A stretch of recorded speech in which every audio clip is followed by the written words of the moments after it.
இந்த காலத்துல எல்லாம் பொய் சொன்னால் தான் பிழைக்க முடியுங்கிறது ஒரு சில பேரோட நம்பிக்கை. ஒரு அப்பாவுக்கு தன் மகனுக்கு பொய் சொல்ல தெரியலையேங்கிற கவலை. பொய் சொன்னால் தான் இந்த உலகத்தில் பிழைக்கலாம், ஆனால் இவனுக்கு அது தெரியலையே, அதனால் இவனை அழைச்சிட்டு போய் நடுக்கடலில் விட்டுட்டு வந்துடுவோம் அப்படின்னு அழைச்சிட்டு புறப்பட்டான். கடற்கரைக்கு போனான். மகனுக்கு சந்தேகம், எங்கேப்பா என்னை அழைச்சிட்டு போகிறேன்னு கேட்டிருக்கான். கடலில் மீன் பிடிக்க கற்றுக் கொடுக்க போகிறேன் உனக்கு அப்படின்னானா. நான் ஏற்கனவே மீன் பிடிச்சிட்டேனேன்னானா இவன் மகன். எங்கே அதுன்னு கேட்டிருக்கான். அப்பங்காரன். சுட்டு சாப்பிட்டுட்டேன்ருக்கான் புள்ள. அப்பங்காரன் பார்த்தான், சரி நம்ம புள்ள பொழைச்சிக்கோ அப்படின்னு சொல்லி திருப்பி அழைச்சிட்டு வந்துட்டானா. ஒரு ஆள் அசையாமல் கிடக்கிறார். அவர் இருக்காரா போயிட்டாராங்கிறத எப்படி முடிவு பண்ணுறோம்? அவர் மூக்குக்கு முன்னாடி புறங்கையை வச்சு பார்க்குறோம், மூச்சு வருதா இல்லையா அப்படிங்கிறத கண்டுபிடிக்கிறதுக்காக. மூச்சுங்கிறது அவ்வளவு முக்கியமான ஒரு விஷயம். சுவாசம் இல்லைன்னா எதுவுமே இல்லை. நம்ம பூமி இருக்க அது கூட சுவாசிக்குதுங்கிறத சோவியத் விஞ்ஞானிகள் கண்டுபிடிச்சிருக்கிறாங்க. பூமிக்கு மேலே இருக்கிற மண் அடுக்கில் காற்றில் உள்ள ஆக்சிஜன் ஆக்சிகரணம் அடையுது அப்படின்னு தான் இதுவரைக்கும் எல்லோரும் நம்பிக்கிட்டு இருந்தாங்க. ஆனால் இப்போ என்ன கண்டுபிடிச்சிருக்கிறாங்கன்னா, அந்த ஆக்சிஜன் பூமிக்குள்ளே 1 கிலோமீட்டர் ஆழம் வரைக்கும் ஊடுருவி போகுதான். பூமிக்குள்ளே 2 பக்கமும் பல கிலோமீட்டர் வரைக்கும் பரவுதான்.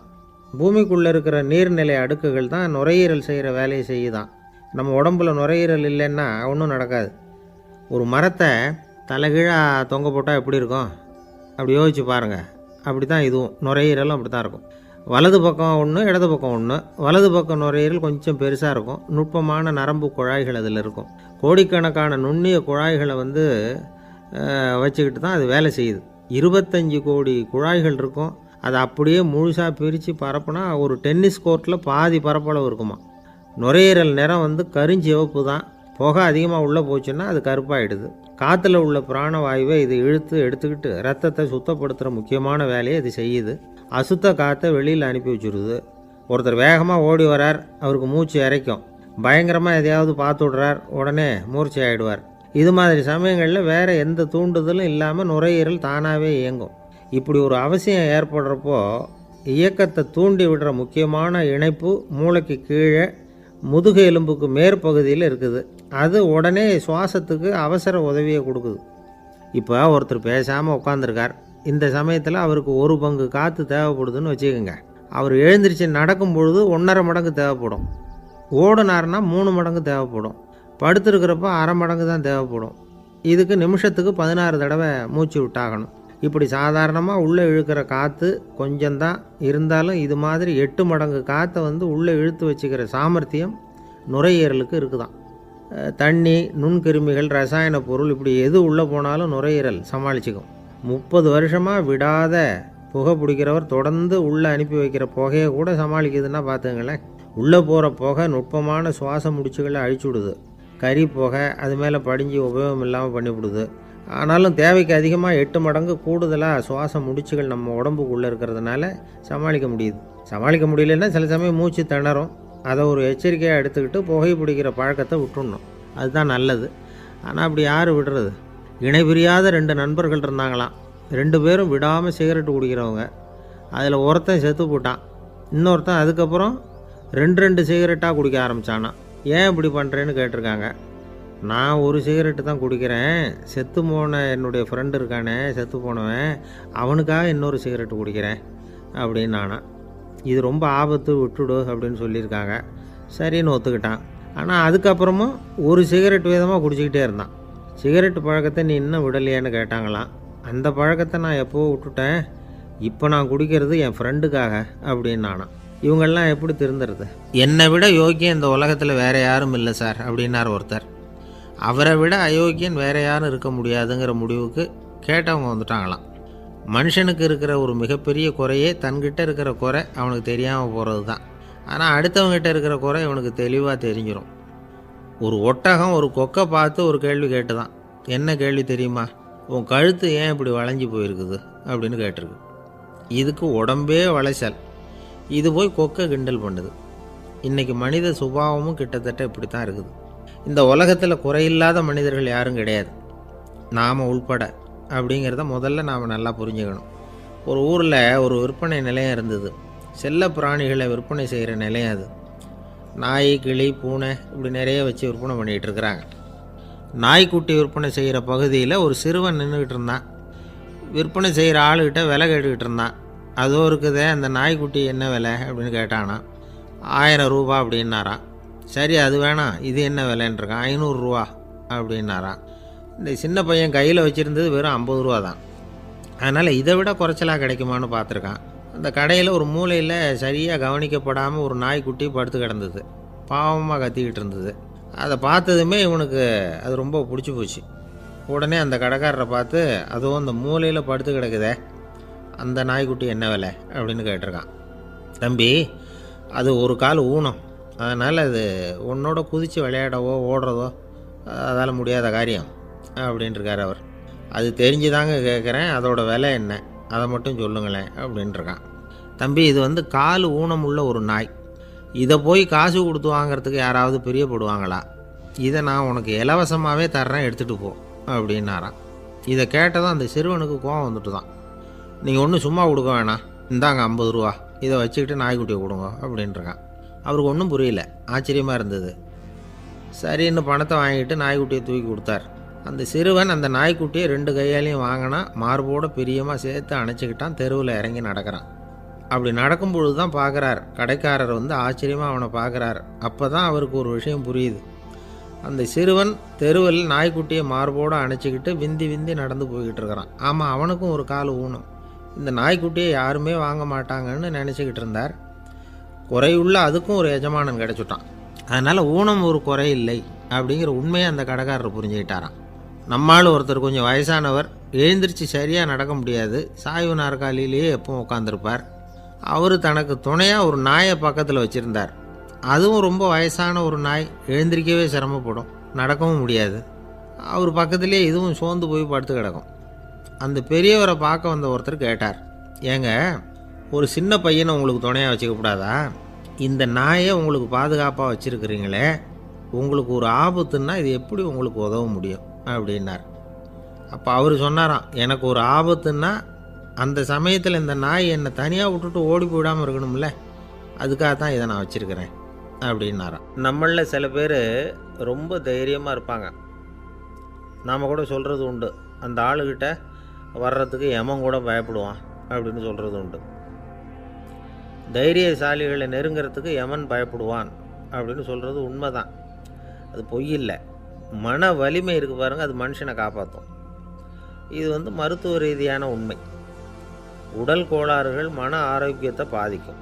மன எழுச்சி, மன போராட்டம் இதெல்லாம் வந்து உடல் இயக்கத்தில் மாறுதலை உண்டாக்குது. சில வகையான நோய்களுக்கும் மனசுக்கும் இருக்கிற சம்பந்தம் என்னங்கிறத பற்றியெல்லாம் இப்போ ஆராய்ச்சி பண்ணுறாங்க.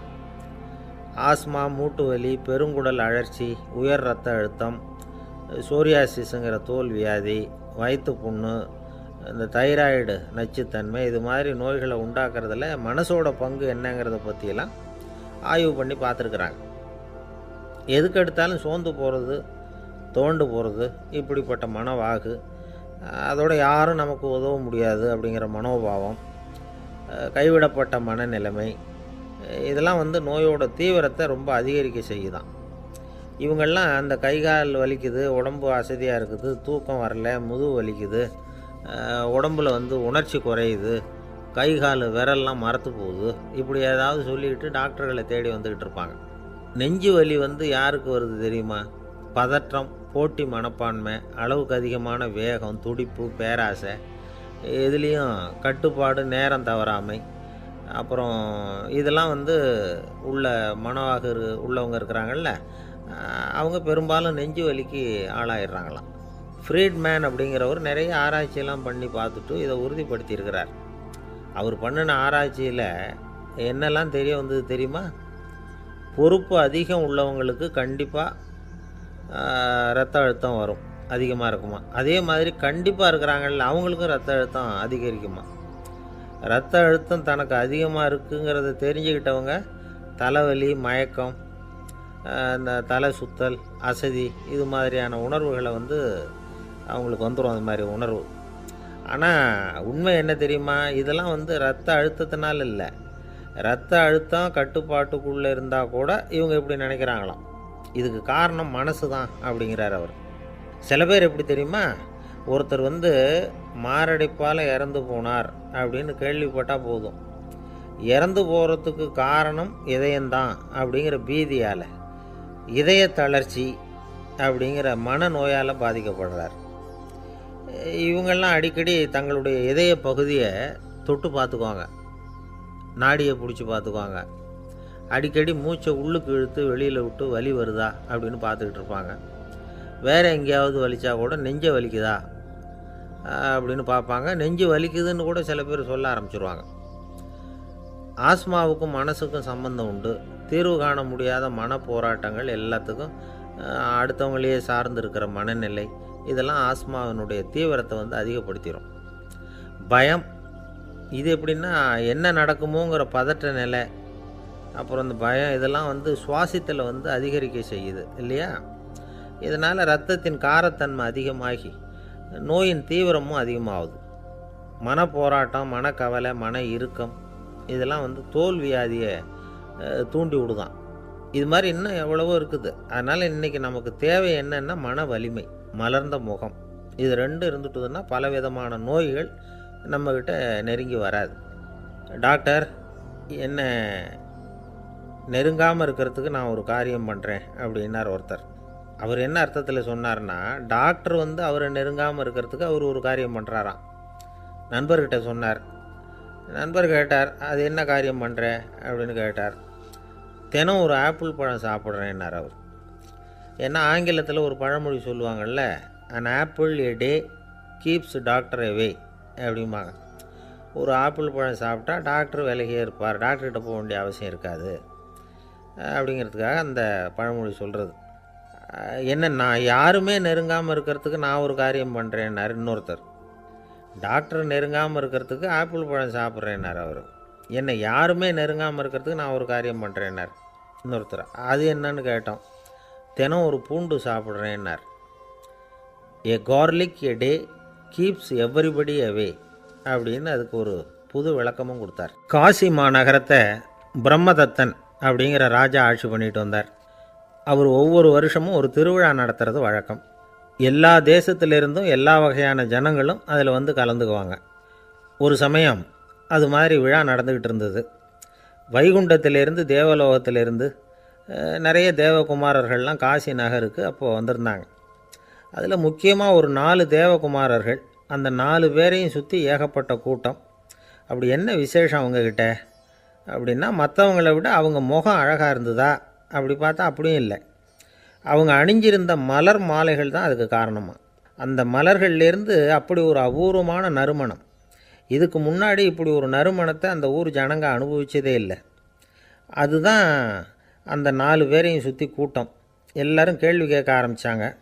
உடனே அந்த 4 தேவகுமாரர்களும் எல்லாருக்கும் தெரியும்படியாக வானத்தில் எழும்பி கொஞ்சம் உயரமாக நின்றுக்கிட்டாங்க.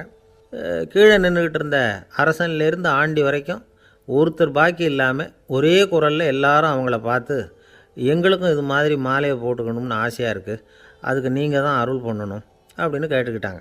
மாலை போட்டுக்கிறதுனா எல்லாருக்கும் ஆசையாக தானே இருக்கும். அந்த 4 தேவகுமாரர்களில் ஒருத்தர் புத்தர் பிரான்.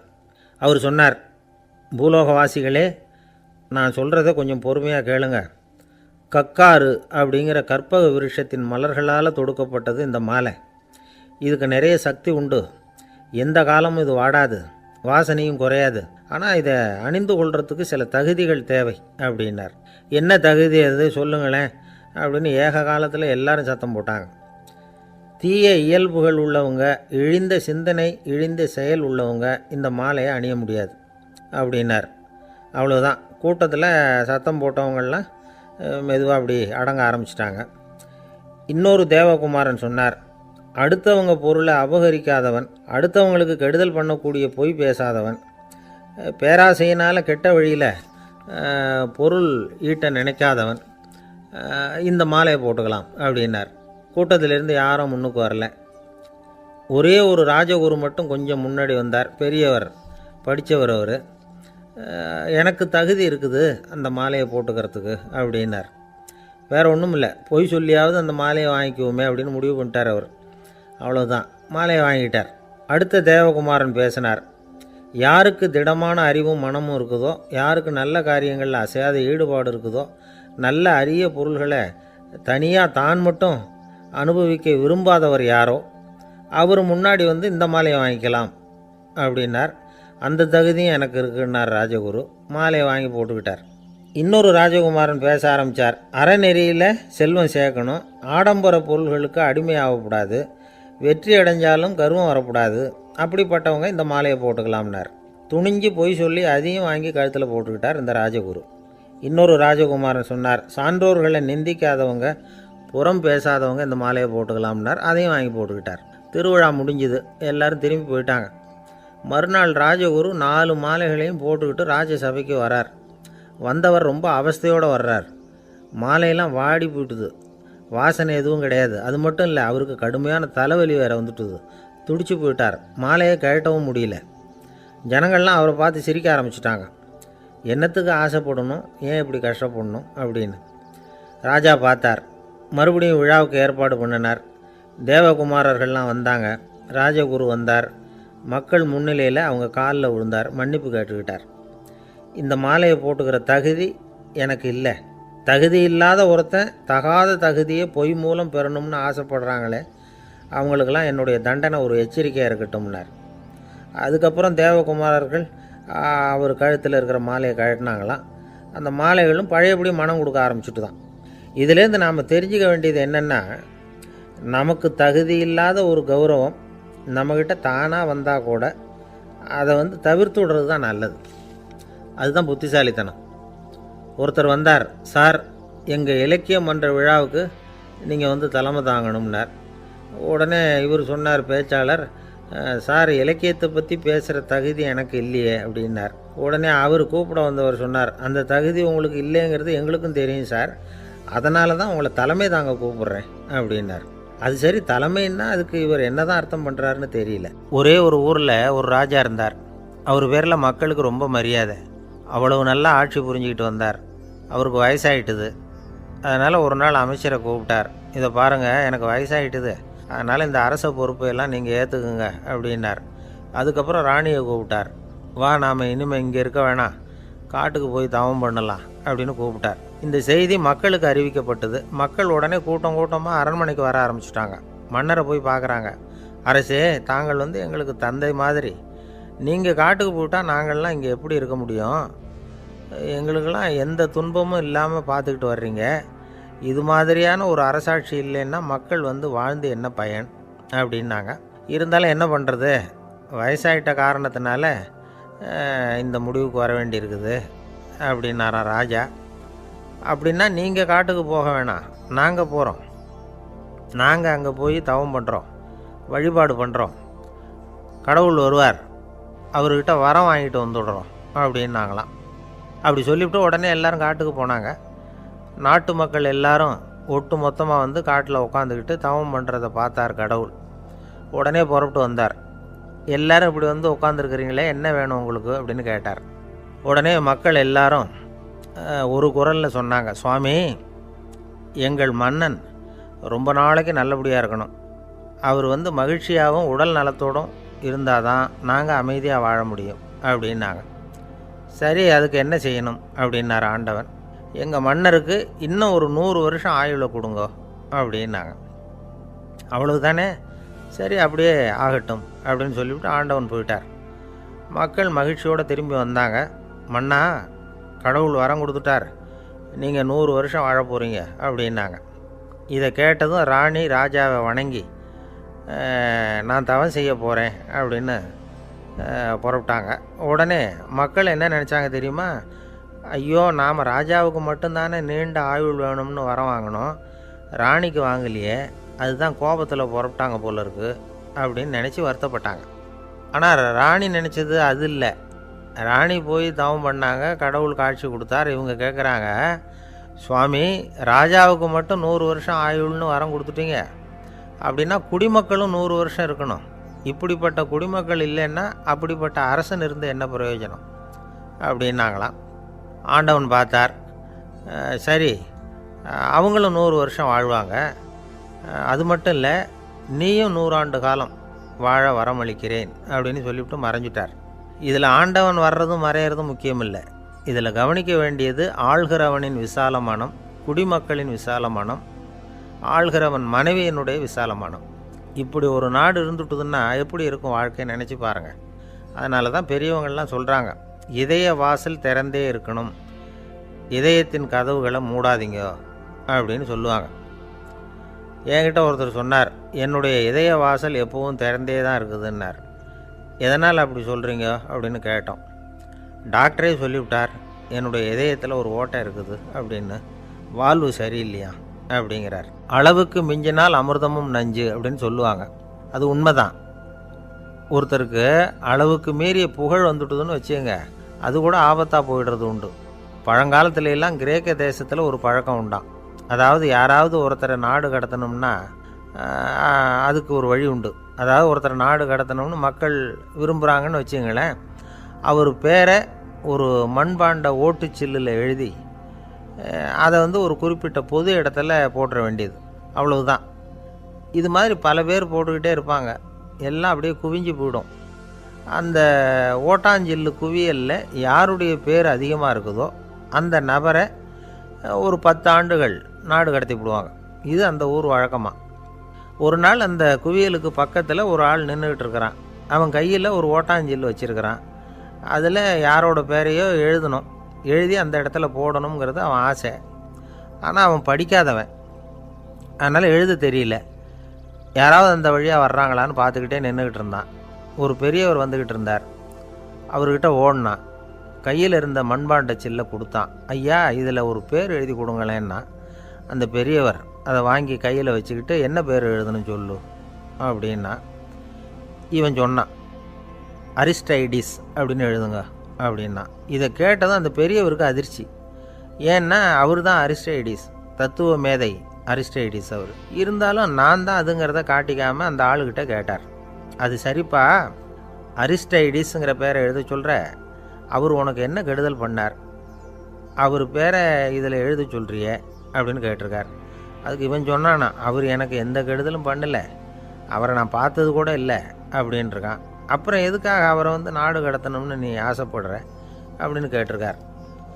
இப்போ அந்த ஆள் சொல்கிறான், அரிஸ்டைடஸை பற்றி எல்லாரும் பேசுகிறாங்க, அவர் ரொம்ப நல்லவர், அவர் ஒரு பெரிய அறிவாளிங்கிறாங்க, அவர் ஒரு பெரிய வள்ளல், பேரறிஞர், இப்படி எல்லாரும் சொல்கிறத கேட்டு கேட்டு எனக்கு ரொம்ப அலுத்து போயிட்டுது, அதனால தான் வெறுப்பாயிட்டேன் அப்படின்னு நானும்.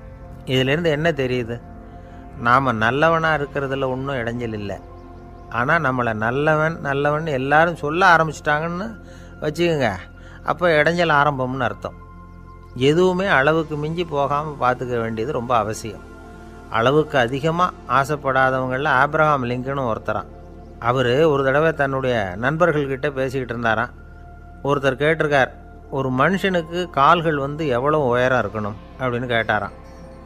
இதுக்கு ஆப்ரஹாம் லிங்கன் சொன்னாராம், அது என்ன, இடுப்புலேருந்து தரையை தொடுற அளவுக்கு உயரம் இருந்தால் போதும் அப்படின்னாராம். ஒரு ஜென் துறவி, அவருக்கு ரொம்ப வயசாகிட்டுது, கடைசி காலம். நண்பர்களெல்லாம் கூப்பிட்டார். நண்பர்களே, நான் வித்தியாசமான முறையில் சாகணும்னு ஆசைப்படுறேன், அதுக்கு ஏதாவது யோசனை சொல்லுங்களேன் அப்படின்னு கேட்டாராம். நண்பர்கள் சிரித்தாங்க. என்ன பேச்சு பேசுகிறீங்க, சாவறதுங்கிறது என்ன விளையாட்டுத்தனமான காரியமா அப்படின்னு கேட்டிருக்காங்க. அந்த துறவி கொஞ்ச நேரம் யோசனை பண்ணார். அப்புறம் கேட்டாராம், இது வரைக்கும் யாராவது நடந்துக்கிட்டே இறந்துருக்குறாங்களா அப்படின்னாராம். எல்லாரும் இல்லைன்னாங்களாம். ஒருத்தர் மட்டும் சொல்லியிருக்கார், அப்படியும் ஒருத்தர் இறந்துருக்கிறதாக ஒரு கதையில் படிச்சிருக்கிறேன், ஒரு ஞானியால் தான் அப்படியெல்லாம் செய்ய முடியும் அப்படின்னு அவர் சொன்னாராம். சரி, அப்படின்னா அந்த முறை நமக்கு வேணாம், நின்றுக்கிட்டே யாராவது உயிரை விட்டுருக்காங்களா அப்படின்னு விசாரித்தாராம். அப்படியும் ஒருத்தர் இறந்துருக்கிறார் அப்படின்னாங்களாம். மறுபடியும் அந்த துறவி யோசனை பண்ணியிருக்கிறார், ஏதாவது வித்தியாசமான முறையில் நாம் போகணும் அப்படிங்கிறது அவருடைய விருப்பம். மனிதன் எப்படி வாழ்கிறானோ அப்படி இறப்பது தான் நல்லது. சரி, யாராவது தலைகீழாக யோகம் செய்யும் நிலையில் இறந்துருக்கிறாங்களா அப்படின்னு விசாரித்தாராம். நண்பர்கள் சிரித்தாங்க. தலைகீழாக நின்னபடி இறந்ததாக நாங்கள் கேள்விப்பட்டதே இல்லை, அது முடியாத காரியம் அப்படின்ட்டுருக்காங்க. இப்போ அந்த துறவிக்கு திடீர்னு உற்சாகம் வந்துட்டுது. உடனே எழுந்திரிச்சார், தலைகீழாக நின்னார், அப்படியே உயிரை விட்டுட்டார். அவ்வளோதான். அந்த மடாலயத்தில் ஒரே குழப்பம், எப்படி அவரை கீழே இறக்கி படுக்க வைக்கிறது அப்படின்னு புரியல. இப்படி உயிர் விடுறதை பற்றி அவங்க இது வரைக்கும் கேள்விப்பட்டதும் இல்லை. உண்மையிலேயே இவர் இறந்து தான் போனாராங்கிறதும் தெரியல. சோதித்து பார்த்தாங்க, இதய துடிப்பு, நாடி துடிப்பு எல்லாம் நின்று போயிருந்தது. இவர் எப்போவும் இப்படி தான், என்ன பண்ணுறது இப்போது அப்படின்னு சொல்லி எல்லோரும் குழம்பிக்கிட்டு இருக்கிற சமயத்தில் ஒரு பெரிய ஒரு யோசனை சொன்னார். இந்த துறவியோட மூத்த சகோதரி பக்கத்து மடாலயத்தில் இருக்கிறாங்க, அவங்கள இங்கே அழைச்சிட்டு வந்தால் ஏதாவது வழி கிடைக்கும் அப்படின்னார். அந்த அம்மாவுக்கு 90 வயசு. அழைச்சிட்டு வந்தாங்க.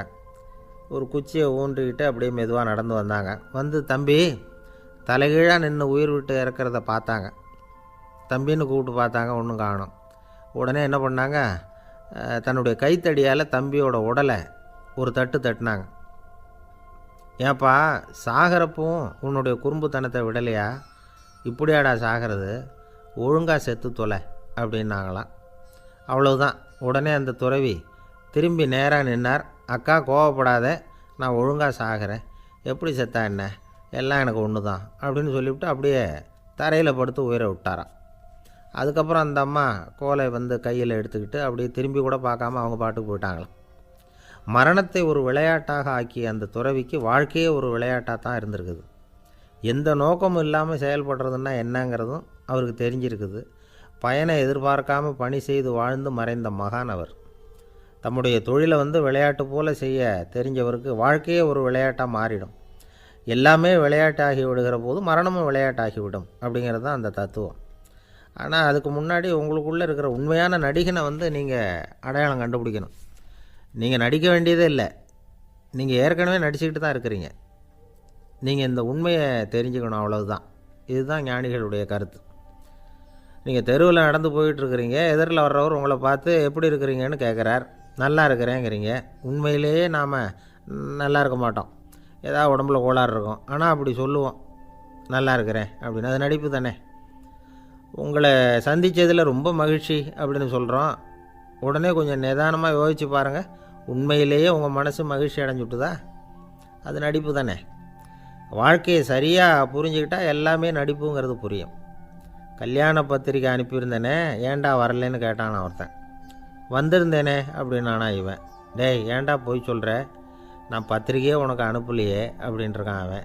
அதுக்கு இவன் சொன்னானா, பத்திரிக்கை அனுப்புனேன்னு நீ போய் சொல்கிறப்போ கல்யாணத்துக்கு வந்தேன்னு நான் போய் சொல்லக்கூடாதா அப்படின்னானா.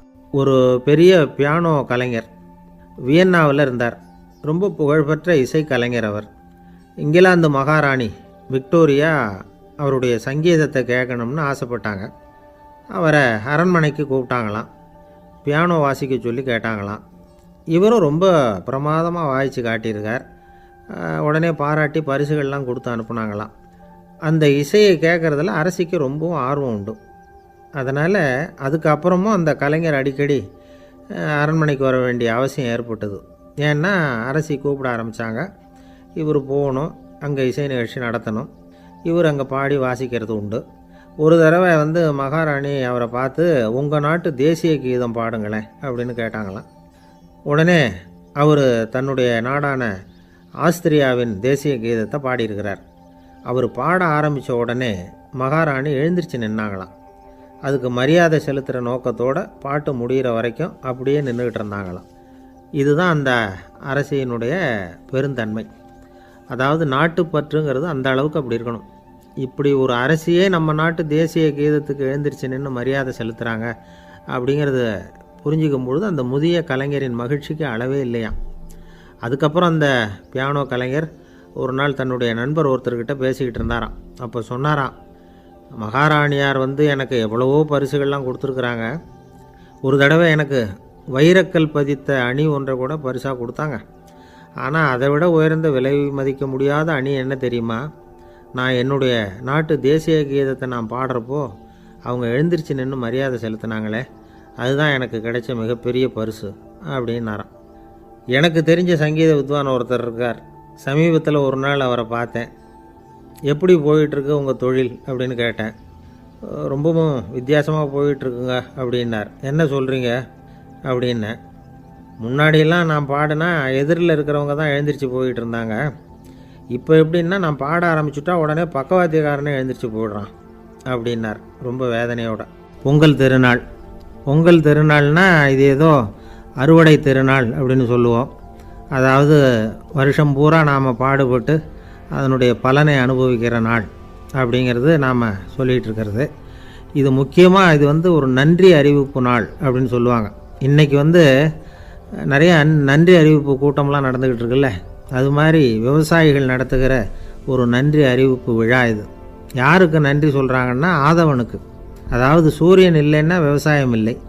அதனால் ஆதவனுக்கு நன்றி செலுத்துகிற நாளாக இந்த பொங்கல் திருநாளை நாம் கொண்டாடுறோம். அதாவது இந்த பொங்கலில் வந்து விவசாயிகள்கிட்டேருந்து நிறைய பண்புகளை நாம் தெரிஞ்சுக்க வேண்டிய நாள் இது. விவசாயிகள் வந்து அவங்க விவசாயம் முன்னேறி இருக்கிற அளவுக்கு விவசாயிகளுடைய வாழ்க்கை தரம் முன்னேறலை. அந்த அளவுக்கு அவர்கள் வந்து நாட்டுக்காக உழைச்சிக்கிட்டு இருக்கிறாங்க. அந்த காலத்துலேயே அதை பற்றி ஒரு கதை சொல்கிறது உண்டு. ஒரு வயசான ஆள் நிலத்தில் ஏறு உழுதுகிட்டு இருந்தாராம். கிழிஞ்சு போன ஒரு சின்ன துண்டை தான் இடுப்பில் கட்டியிருந்தாராம். தலையில் ஒரு கந்தலை சுற்றி இருந்தார். உடம்பு பூரா சேரு, ரொம்ப ஏழை. ஏறு ஓட்டிகிட்டு இருக்கிறவர் வேறு எப்படி இருப்பார்? இருந்தாலும் அந்த ஆள் ரொம்ப ஜாலியாக பாட்டு பாடிக்கிட்டே ஏறு உழுதுகிட்டு இருந்தாராம். உடம்புல தான் அவர் ஏழையை தவிர மனசில் ஒரு ஏழையாக தெரியல. அந்த சமயத்தில் அந்த நாட்டு ராஜா அந்த பக்கமாக குதிரை மேலே வந்தாராம். வேட்டைக்கு போயிட்டு பரிவாரங்களோடு திரும்பி வந்துக்கிட்டு இருக்கிறார். ரொம்ப செல்வ செழிப்பில் இருக்கிற ராஜா அவர் இந்த வயசான விவசாயியை பார்த்துருக்கார். இந்த ஆள் ரொம்பவும் ஏழைங்கிறது அவர் பார்த்தாவே பளிச்சுன்னு தெரியுது. கட்டிக்கிறதுக்கு நல்ல துணி இல்லை, உடம்போ இழைச்சி போயிருக்குது, வயிறு முதுகில் போய் ஒட்டிக்கிட்டு இருக்கு, கண்ணு குழி விழுந்து போயிருக்குது. ஆனாலும் முகத்தை பார்த்தா சந்தோஷமாக இருக்கிற மாதிரி இருக்குது. இவ்வளவு உற்சாகமாக பாடிக்கிட்டு இருக்கிறாரே அப்படின்னு ஆச்சரியமாக நினச்சி பார்த்தார் அந்த ராஜா. சரி, அவர்கிட்ட கொஞ்சம் பேச்சு கொடுத்து பார்க்கலாம் அப்படின்னு முடிவு பண்ணார். ஐயா பெரியவரே, இப்படி கொஞ்சம் வர முடியுமான்னாராம். பொழுது போகிறதுக்குள்ளே நான் இந்த வயல் பூரா உழவு ஓட்டி ஆகணும், அதனால் பேசுகிறதுக்கு நேரம் இல்லை அப்படின்னாராம் அந்த பெரியவர். என்ன அவ்வளவு அவசரமாக? மீதி இருந்தால் நாளைக்கு உழுதக்கூடாதா? அது சரி, உனக்கு எத்தனை ஏக்கர் நிலம் இருக்குது அப்படின்னு விசாரிச்சிருக்கார் ராஜா. எனக்குன்னு சொந்தமாக உள்ளங்கை அளவு கூட நிலம் கிடையாது. இது எங்கள் முதலாளியோட நிலம். இதை பூராவும் உழுது முடித்தாதான் அவர் கூலி கொடுப்பார். நான் கூலிக்கு உழுதுகிட்டு இருக்கிறேன். உங்ககிட்ட பேசிக்கிட்டு இருந்தால் அவருக்கு துரோகம் பண்ணது மாதிரி ஆகிடும் அப்படின்னாராம். ராஜா குதிரையை விட்டு கீழே இறங்கினார். வரப்பில் நடந்து அந்த பெரியவர்கிட்டே போனாராம். சரி, ஒரு நாள் பூரா உழுதா உனக்கு எவ்வளவு கூலின்னு கேட்டிருக்கார். 8 அணா கூலி கிடைக்கும்னாராம் அவர். இது ரொம்ப காலத்துக்கு முன்னாடி நடந்த ஒரு சம்பவங்கிறதுனால அப்போ 8 அணா கூலிங்கிறது ரொம்ப பெருசு. இருந்தாலும் அதுவும் அந்த ராஜாவுக்கு பெரிய கூலியாக தெரியல. இவ்வளவு தானா, இதை வச்சுக்கிட்டு நீ எப்படி காலம் தள்ளுற அப்படின்னாராம். ஒன்றும் கவலை இல்லை அப்படின்னாராம் அவர். ராஜாவுக்கு ரொம்ப ஆச்சரியமாக போச்சு. 8 அணா கூலி வாங்குகிற இந்த ஆள் கவலை இல்லாமல் இருக்கிறார், ஏராளமான வசதியோடு இருக்கிறன்னா கவலை இல்லாமல் வாழ முடியலையே அப்படின்னு நினச்சி பார்த்துருக்கார். அது சரி, 8 அணாவில் எப்படி குடும்பம் நடத்துகிற அப்படின்னு கேட்டாராம். எனக்கு கிடைக்கிற 8 அணாவில் 2 அணா குடும்பத்துக்கு செலவழிக்கிறேன், 2 அணா பழைய கடனுக்கு கொடுக்குறேன், 2 அணா வந்து தர்மம் செய்கிறேன், 2 அணா வட்டிக்கு கொடுக்குறேன், ஒரு குறையும் இல்லைன்னாராம். ராஜாவுக்கு ஒன்றும் புரியல. எனக்கு ஒன்றும் புரியலேன்னு இருக்கார். ஐயா, எனக்கும் என் மனைவிக்கும் 2 அணா செலவாகுது. வயசான அம்மா அப்பா இருக்கிறாங்க, சின்ன வயசில் என்னை காப்பாற்றினவங்க அவங்க. அந்த கடனுக்கு 2 அணா செலவாகுது, அது பழைய கடன். என் தங்கச்சி ஒருத்தி ஆதரவு இல்லாத நிலைமையில் தன்னுடைய மகனோட என் வீட்டில் வந்து இருக்கிறா. அவளுக்கும் அவள் மகனுக்கும் 2 அணா செலவு பண்ணுறேன், அது தர்மம்.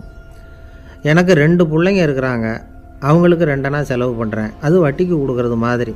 பிற்காலத்தில் அவங்க எங்களை காப்பாற்றுவாங்க. அந்த வகையில் நான் திருப்தியோடு வாழ்ந்துக்கிட்டு இருக்கிறேன் அப்படின்னாராம். ராஜாவுக்கு அர்த்தம் புரிய ஆரம்பிச்சுதான். அந்த பெரிய நிலத்தை விலை கொடுத்து வாங்கி அந்த பெரியவருக்கே தானமாக கொடுத்துட்டாராம். இப்போ உழுதவருக்கே நிலம் சொந்தமாகிட்டுது.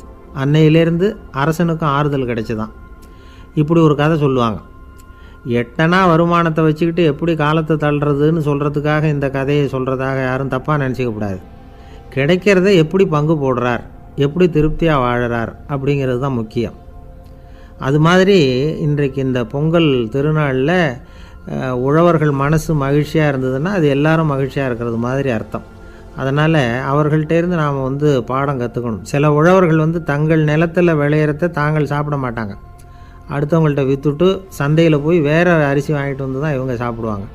அப்படிப்பட்ட விவசாயிகள்லாம் இது உண்டு. பங்கிடுகிற பண்பை உழவர்கள்ட்டேருந்து கற்றுக்கொள்ளுங்கள் அப்படிம்பாங்க. ஒரு ஆள் நிம்மதியாக மகிழ்ச்சியாக இருந்தானா, உங்கள் நிம்மதிக்கும் மகிழ்ச்சிக்கும் என்ன காரணம்னு கேட்டிருக்கார் இன்னொருத்தர். என்கிட்ட இருந்தது பூராவையும் என் பிள்ளைங்களுக்கு சமமாக பங்கு போட்டு கொடுத்துட்டேன், எனக்குன்னு எதுவுமே வச்சுக்கல, அதுதான் நிம்மதிக்கு காரணம்ன்றிருக்கான். உங்ககிட்ட இருந்தது எவ்வளவு இருந்தது அப்படின்னு கேட்டிருக்காரு அவர். மொத்தமாக ஒரு 50,000 ரூபா இருக்கும். அப்படின்னு இருக்கான். அவ்வளவும் பணமாகவே இருந்ததா அப்படின்னு கேட்டிருக்காங்க அவங்க. இல்லைங்க, அவ்வளவும் கடன், அதை தான் பிரித்து கொடுத்துருக்கேன் பிள்ளைங்கக்கிட்ட அப்படின்னு நானும். அவன் எது ரொம்பவும் கஷ்டமான காரியம் அப்படின்னு கேட்டார் ஒருத்தர். ஒருத்தருக்கு ஒருத்தர் சண்டை போடாமல் இருக்கிறது தான் ரொம்ப கஷ்டமான காரியம் அப்படின்னு தோணுது.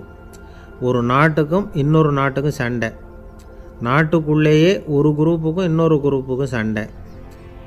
ஏன் சண்டை போட்டுக்கிறீங்கன்னு கேட்டு பாருங்கள். நாங்கள் சமாதானத்துக்காக தான் சண்டை போட்டுக்கிறோம் அப்படிம்பாங்க. வாழறதுக்காக பிறந்த மனுஷன் லட்சியத்துக்காக உயிரை விட தயார் அப்படின்னு சொல்லிகிட்டு இருப்பான். அப்படி உயிரை விடுறவங்கள நாமளும் பாராட்டுவோம். ஆனால் ஒன்றுமில்லாத விஷயங்களுக்கெல்லாம் சண்டை போடுறவங்களெல்லாம், அப்படிப்பட்டவங்களையும் சரி உயிரை விடுறவங்களையும் சரி என்னென்னு சொல்கிறது, யுத்தங்களாலேயும் சண்டைகளாலேயும் நாம் அடையிறது என்னங்கிறது ஒரு பக்கம் இருக்கட்டும், இழக்கிறது என்ன தெரியுமா? ஏராளமான உயிர்கள். ரத்தம் சிந்துறதுக்கு நான் தயார் அப்படின்னு மார்தட்டி சொல்லலாம். ஆனால் ரத்தம் சிந்தினா உயிர் காத்துக்கிட்டு இருக்க தயார் இல்லை. அதாவது உயிர் நமக்காக காத்துக்கிட்டு இருக்க தயார் இல்லை. இழக்கிற ரத்தத்தை ஈடுகட்டினா தான் உயிரை காப்பாற்ற முடியும். அதனால் இது சம்மந்தமாக ஆராய்ச்சி செய்கிற கட்டாயம் ஏற்பட்டு போச்சு. அதோட விளைவாக புதுசாக ஒன்றை கண்டுபிடிச்சிருக்கிறாங்க. அதுதான் செயற்கை இரத்த பொடி. இப்போ இந்த திடீர் சாம்பார் பொடி, திடீர் ரசப்பொடி, திடீர் காப்பி பொடி இப்படிலாம் சொல்கிறோம்ல, அது மாதிரி இது திடீர் இரத்த பொடி. இஸ்ரேல் ஒரு சின்ன நாடு, மக்கள் தொகை குறைச்சல், அதோட போர்கள் வேறு. அதனால் காயம்பட்டவங்களை காப்பாற்றியே தீர வேண்டிய கட்டாயம். காப்பாற்றணும்னா ரத்த இழப்பை தடுக்கணும். அப்படின்னா உடனடியாக புது ரத்தம் செலுத்தி ஆகணும். திடீர்னு ரத்தம் வேணும்னா எங்கே போகிறது? அதுவும் கிடைக்கிற ரத்தம் சேர்கிற குரூப்பாக இருக்கணும். ஒரு வேடிக்கை பார்த்தீங்களா, நான் வேறு குரூப்பு நீ வேறு குரூப்புன்னு இவன் சண்டை போடுறான். இதில் அடிபட்டவனுக்கு ரத்தம் கொடுக்க போனால் அதுலேயும் அது வேறு வேறு குரூப்பாக இருக்குது. அது ரத்தமும் வேறு வேறு குரூப்புன்னு சொல்லிகிட்டு இருக்குது. எந்த குரூப்பு ரத்தம் வேணும், அது உடனடியாக கிடைக்கலன்னா என்ன பண்ணுறது? இப்படிப்பட்ட கஷ்டம்லாம் நமக்கு வந்துடுது. இதுக்காக தான் விஞ்ஞானிகள் இந்த ரத்த பொடியை கண்டுபிடிச்சிருக்கிறாங்க. அதாவது ஒரு ஆள் அடிபட்டு போட்டான்னு வச்சுங்களேன், அவனுக்கு ரத்தம் கிடைக்கல, உடனே என்ன பண்ணலாம்? இந்த சுத்தப்படுத்தப்பட்ட தண்ணீரை கொஞ்சம் எடுத்துக்க வேண்டியது, அதில் இந்த ரத்த பொடியை கரைக்க வேண்டியது. இப்போ இந்த செயற்கை ரத்தம் தயாராகிட்டுது. இதை அந்த ஆள் உடம்புல ஏற்றி விட்டுற வேண்டியது. இயற்கையாக நம்ம உடம்பில் இருக்கிற ரத்தம் என்னென்ன வேலை செய்யுதோ அதே வேலையை இதுவும் செய்யும். அதாவது ஆக்சிஜனை உடம்புல எல்லா இடத்துக்கும் எடுத்துகிட்டு போகுது. அந்த வேலையை இந்த செயற்கை ரத்தமும் செஞ்சுடுது. ஆனால் ஒரு விஷயம், இந்த செயற்கை ரத்தம் ஒரு அவசரத்துக்கு தான் உபயோகப்படுத்தலாம், ஒரு முதல் உதவி மாதிரி. அதை அப்படியே நிரந்தரமாக விட்டுற முடியாது. பின்னாடி தேவையான குரூப்பு உண்மையான ரத்தம் கிடைச்ச உடனே அதை செலுத்திக்கணும். உண்மையான ரத்தத்தை 20லேருந்து 40 நாள் வரைக்கும் தான் பாதுகாக்க முடியும். அதுவும் குளிர்பதன பெட்டியில். அதுக்குள்ளே உபயோகப்படுத்தலைன்னா அது வீணாக போயிடும். இந்த ரத்த பொடி அப்படி இல்லை, எவ்வளோ நாள் வேணும்னாலும் அப்படியே வச்சுருக்கலாம். குளிர்பதன பெட்டியும் தேவையில்லை. ஆனால் ஒன்று, இது தண்ணியில் கலந்து செயற்கை ரத்தமாக ஆக்கிவிட்டா அதோட வலு 72 மணி நேரம் தான். அதாவது 3 நாள். அதுக்குள்ளே அந்த ஆசாமியை எங்கேயாவது ஆஸ்பத்திரிக்கு தூக்கிட்டு போய் உண்மையான ரத்தத்தை கொடுத்துடணும். சண்டையில் அடிபடுறவங்க, சாலை விபத்தில் அடிபடுறவங்க, இவங்களுக்கெல்லாம் அவசரத்துக்கு கை கொடுத்து உதவுறது இந்த செயற்கை ரத்த பொடி. அதுக்கப்புறம் நாம் கொடுக்குற ரத்தம் தான் அவங்கள காப்பாற்றணும். இன்றைக்கி ரத்தத்தை தானமாக கொடுக்க தயாராக இருக்கிற நல்ல உள்ளங்கள் ஏராளம். எவ்வளவு ஆக்சிடெண்ட்டு, ஆப்ரேஷன், இதில் சம்மந்தப்பட்டவங்களை காப்பாற்றுறது நாம் தானமாக கொடுக்குற ரத்தம் தானே. ஒரு ஆக்சிடெண்ட்டு, ஒரு ஸ்கூட்டர் ஒரு ஆள் மேலே மோதி விட்டுது, பார்த்து வரக்கூடாதா அப்படின்னா அந்த ஆள், நீ தான் பார்த்து நடக்கணும், ஏன்னா 20 வருஷமாக நான் அந்த ஸ்கூட்டரை ஓட்டிக்கிட்டு இருக்கிறேன் அப்படின்னானா இவன். இதுக்கு அவன் சொன்னானா, நீ தான் பார்த்து ஓட்டணும், ஏன்னா 40 வருஷமாக நான் இப்படி நடந்துக்கிட்டு இருக்கிறேன் அப்படின்னானா. ஒரு ஊரில் ஒரு ராஜா இருந்தார். பெரிய அரண்மனையில் தான் இருக்கிறார். எல்லா வசதியும் இருந்தது. இருந்தாலும் அவர் எல்லாரும் சொல்கிறது எப்படி தெரியுமா? பிச்சைக்கார ராஜா. அப்படி ஒரு பேர் அவருக்கு நிலச்சி போச்சு. ஜனங்களும் சரி, மற்ற தேசங்களில் உள்ளவங்களும் சரி, அவர் அந்த பேர் சொல்லியே குறிப்பிடுறது வழக்கமாக போட்டுது. இது அவருக்கு ரொம்ப கவலையாக போச்சு. என்ன இது, நம்மளை தேடி வர்றவங்களுக்கெல்லாம் நாம் சோறு போடுறோம், நம்ம புகழ்ந்து பாடல் ஏற்றி கொண்டு வர்ற புலவர்களுக்கெல்லாம் அவங்க எப்படி வந்தாலும் ஒருவேளை சோறு போடணுங்கிறது உத்தரவு. இவ்வளவுலாம் செஞ்சும் நம்மளை போய் பிச்சைக்கார ராஜான்னு எல்லாரும் சொல்கிறாங்களே, அது ஏன், எதுக்காக இப்படி சொல்கிறாங்க? இதுதான் ராஜாவுக்கு குழப்பம். சரி, இதை பற்றி நம்ம அமைச்சர்கள்கிட்ட கேட்கலாமா அப்படின்னு யோசனை பண்ணார். இந்த விஷயத்தை போய் அவங்கக்கிட்ட எப்படி கேட்குறதுன்னு அவருக்கு தயக்கமாக இருந்தது. கௌரவ குறைச்சலாக தெரிஞ்சுது அவருக்கு. சரி, சாதாரண குடிமக்கள்கிட்ட இதை பற்றி கேட்கலாமா அப்படின்னு யோசனை பண்ணார். கேட்கலாம், ஆனால் அவங்க யாரும் ராஜா முன்னாடி வந்து நின்று தைரியமாக பேசக்கூடிய அளவுக்கு இல்லை. ராஜாவோட குழப்பம் நாளுக்கு நாள் அதிகமாக போச்சு. கடைசியாக அவர் ஒரு முடிவுக்கு வந்தார். அதாவது இதை பற்றி ஒரு பிச்சைக்காரங்கிட்டே கேட்டு பார்த்துட்டா என்ன. இதுதான் அவர் பண்ண முடிவு. உடனே மாறு வேஷம் போட்டுக்கிட்டு நகர்வலம் போனார். ஒரு பிச்சைக்காரனை கண்டுபிடிச்சார். இதை பாருப்பா, நம்ம ராஜாவை எல்லாரும் பிச்சைக்கார ராஜான்னே சொல்கிறாங்களே, அதுக்கு என்ன காரணமாக இருக்கும் அப்படின்னு கேட்டார். அதுக்கு அவன் சொல்கிறான், இதுக்கான பதிலை இன்னும் ஒரு 30 நாளில் சொல்கிறேன் அப்படின்னா. உடனே இவருக்கு சந்தோஷம். உண்மையை அவங்ககிட்ட சொன்னார். நான் வேறு யாரும் இல்லை, நான் தான் இந்த நாட்டு ராஜா. இப்போ நீ என் கூடவே வந்துடும், அரண்மனையிலேயே தங்கிக்கோ. 30 நாள் கழித்து எனக்கு பதில் சொல்லிவிட்டு அதுக்கப்புறமா நீ போகலாம் அப்படின்னு சொல்லி அழைச்சிட்டு வந்துட்டார். அரண்மனையில் ஒரு மூலையில் அவன் தங்கறதுக்கு இடம் கொடுத்தார். தினம் 2 வேளையும் இவனுக்கு சோறு போடுங்க அப்படின்னு உத்தரவு போட்டார். ராஜா கொடுத்த இடத்துல போய் உக்காந்துக்கிட்டான் அந்த பிச்சைக்காரன்.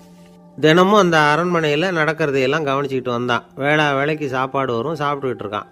இப்படி 30 நாள் முடிஞ்சுது. ராஜா வந்தார். என்ன, என்னோட கேள்விக்கு பதில் என்னன்னு கண்டுபிடிச்சிட்டியான்னார். கண்டுபிடிச்சிட்டேன்னா. என்ன எல்லாரும் பிச்சைக்கார ராஜான்னு சொல்கிறாங்களே, அது நியாயமாக படுதா உனக்குன்னு கேட்டார். நியாயமாக தான் படுது, சந்தேகம் இல்லாமல் நீங்கள் பிச்சைக்கார ராஜா தான். என்னதான் நீங்கள் வசதியோடவும் படைபலத்தோடவும் இருந்தால் கூட நீங்கள் எங்கள் வர்க்கத்தை சேர்ந்த ஆசாமி தான் அப்படின்னு அடித்து சொல்லிவிட்டான் அந்த ஆள். ஏனால் அப்படி சொல்கிறேன்னு கேட்டார் இவர். அரசே, ஒரு உண்மையை கண்டுபிடிச்சி சொல்கிறதா நான் உங்ககிட்ட சொன்னேன். நீங்கள் ராஜ பரம்பரைன்னா உடனே உங்கள் கழுத்தில் கிடக்கிற முத்து மாலையை கழட்டி பரிசாக கொடுத்துருப்பீங்க, பொன்னையும் மணியையும் கொடுத்துருப்பீங்க. ஆனால் நீங்கள் அப்படி செய்யலை. என்னை ஒரு மூலையில் உட்கார வச்சு 2 வேளை சோறு போட சொன்னீங்க.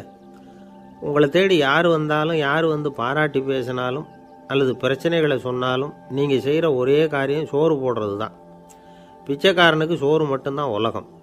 உங்கள் விஷயத்திலையும் நீங்கள் அப்படி தான் நினைக்கிறதாக தெரியுது. நல்லா கவனிங்க. எந்த ஒரு பிரச்சனைக்கும் சோறு தான் முடிவுன்னு நினைக்கிறீங்க பாருங்கள். நீங்கள் சந்தேகமில்லாத எங்களை சேர்ந்த ஆள் தான் அப்படின்னு விட்டான் அந்த பிச்சைக்காரன். அதுக்கப்புறம் தான் அந்த ராஜா தன்னுடைய தவறுகளை எல்லாம் தேர்த்திக்கிட்டாராம். பசின்னு வர்றவங்களுக்கு சோறு தான் போடணும், அது தப்பு இல்லை. பாராட்ட வர்றவங்களுக்கெல்லாம் சோத்தையே போட்டு அனுப்புனா இப்படி தான் பேர் வரும். எனக்கு தெரிஞ்ச ஒருத்தர் தினமும் யாராவது ஒருத்தரை தன் வீட்டுக்கு அழைச்சிட்டு போவார், சாப்பாடு போட்டு அனுப்புவார். முன்னறிவிப்பு இல்லாமல் திடீர்னு ஒரு விருந்தாளியோட வீட்டில் போய் இவர் நிற்கிறது வழக்கம். அந்த அம்மாவும் இவருக்காக தயார் பண்ணி வச்சுருந்ததை இவர் அழைச்சிட்டு வந்திருக்கிற விருந்தாளிக்கு போட்டுருவாங்க. விருந்தாளி சாப்பிட்டுட்டு போனதுக்கப்புறம் இவர் மனைவிகிட்ட உனக்கு சிரமம் வேணாம் அப்படின்னு சொல்லிவிட்டு பக்கத்தில் உள்ள ஒரு ஹோட்டலுக்கு போய் காசு கொடுத்து சாப்பிட்டுட்டு வந்துடுவார். பல நாள் இப்படி நடக்கும். ஒரு நாள் அவரை தனியாக கூப்பிட்டுக்கிட்டு போய் ஏன் இப்படி பண்ணுறீங்கன்னு கேட்டோம். அதுக்கு அவர் சொல்கிறாரு, எங்கள் வீட்டு சாப்பாட்டிலேருந்து தப்பிக்கிறதுக்கு எனக்கு வேறு வழி எதுவும் தெரியல சார், அதனால தான் இப்படி பண்ணிகிட்ருக்கிறேன் அப்படின்னார் ரொம்ப பரிதாபமாக. ஒருத்தன் எப்படி நடந்துக்கிறாங்கிறத வச்சு தான் அந்த ஆள் எப்படிங்கிறத நாம் முடிவு பண்ணுறோம். ஆளுமைன்னு சொல்கிறோம்ல, அதுக்கு சூழ்நிலைகளை ஆளுகின்ற தன்மை அப்படின்னு விளக்கம் கொடுக்குறார் ஒரு உளவியல் நிபுணர். சரி, ஒரு மனிதனுடைய ஆளுமையை உருவாக்குகிற விஷயங்கள் என்னென்ன? பிறப்பு, வளர்க்கப்பட்ட விதம், படிப்பு, நண்பர்கள், சமுதாயம், இப்படி நிறைய உண்டு. ஆளுமையின் அடிப்படையில் சில மனநோய்கள் உண்டாகுது. அதெல்லாம் என்னென்னங்கிறத தெரிஞ்சு வச்சுக்கிட்டோம்னா நம்ம கூட இருக்கிறவங்கள அடையாளம் கண்டுபிடிக்கிறதுக்கு அது ரொம்ப உபயோகமாக இருக்கும். ஃப்ரெனாய்டு ஆளுமை அப்படின்னு ஒன்று. இந்த கோளாறு உள்ளவங்க எப்படி இருப்பாங்க தெரியுமா? அதிக உணர்ச்சி, சந்தேகம், பொறாமை இதெல்லாம் அதிகமாக இருக்கும். வளைஞ்சு கொடுக்க மாட்டாங்க. அடுத்தவங்களோட இணக்கமான உறவு இருக்காது. அவங்க செய்கிற தப்புக்கெல்லாம் அடுத்தவங்களை குறை சொல்லிகிட்டு இருப்பாங்க. இது ஒரு ரகம். அடுத்தது ஸ்கிசாய்டு ஆளுமை அப்படின்னு சொல்கிறாங்க. இந்த கோளாறு உள்ளவங்க அடுத்தவங்களோட பழக கூச்சப்படுவாங்க. சின்ன வயசுலேயே இது ஆரம்பமாயிடுது. பகல் கனவுலேயே சஞ்சரிப்பாங்க. அவங்களுடைய விரோதம், கோபம் இதை கூட வெளியில் காட்டிக்க முடியாமல் இருப்பாங்க. இவங்களுக்கு அகமுகம், பிரச்சனைகள்லேருந்து ஒதுங்கி எதுலேயும் ஈடுபாடு இல்லாதவங்களாக இருப்பாங்க. இப்படி ஒரு ரகம். அடுத்தது சைக்ளோதமிக் ஆளுமை அப்படின்னு சொல்கிறாங்க. அது என்னென்னா, உணர்ச்சிகளில் ஏற்றத்தாழ்வு அதிகமாக இருக்குமா. சில சமயம் பார்த்தா மகிழ்ச்சியாக இருப்பாங்க, சில சமயம் சோகமாக உட்காந்துருப்பாங்க. அவங்க மனநிலைக்கு தகுந்த மாதிரி சமூக நிகழ்ச்சிகளில் பங்கெடுத்துக்குவாங்க. இன்னொரு வகை என்னென்னா எண்ணப்பீடிகை ஆளுமை அப்படின்னு பேர் வச்சுருக்கிறாங்க. அதுக்கு இவங்களுக்கெல்லாம் கரெக்டாக இருக்கணும், எல்லாம் சட்டத்திட்டம் எதுலேயும் ஒரு ஒழுங்குமுறை, இப்படி எதிர்பார்க்குற மனோபாவம். இவங்க எதிர்பார்ப்புக்கும் வரன்முறைக்கும் மற்றவங்க கட்டுப்படணும்னு நினைப்பாங்க. இந்த நிலைமை நீடித்தா என்ன ஆகும் தெரியுமா? அலைக்கழிக்கிற எண்ணங்கள் திரும்ப திரும்ப ஒரே செயலை செய்ய தூண்டுற மனத்தளர்ச்சிக்கு ஆளாயிடுறாங்க. அடுத்தது ஹிஸ்டீரியா ஆளுமை. சின்ன விஷயத்தையெல்லாம் பெருசுப்படுத்தி நாடகமாக்குற நடிகர்கள் இவங்க. உணர்ச்சி அதிகம் உள்ளவங்க. இவங்க மன எழுச்சியில் பக்குவமின்மை, குழந்தைத்தனம், முதிர்ச்சியின்மை எல்லாம் இருக்கும். தன்னலம் மிக்க குணம். பிறர் தன்னை மட்டுமே கவனிக்கணும்னு நினச்சி செயல்படுறது, இதெல்லாம் இவங்க அடையாளம். அடுத்த ரகம் எப்படின்னா வளர்ச்சியற்ற ஆளுமைன்னு சொல்கிறாங்க.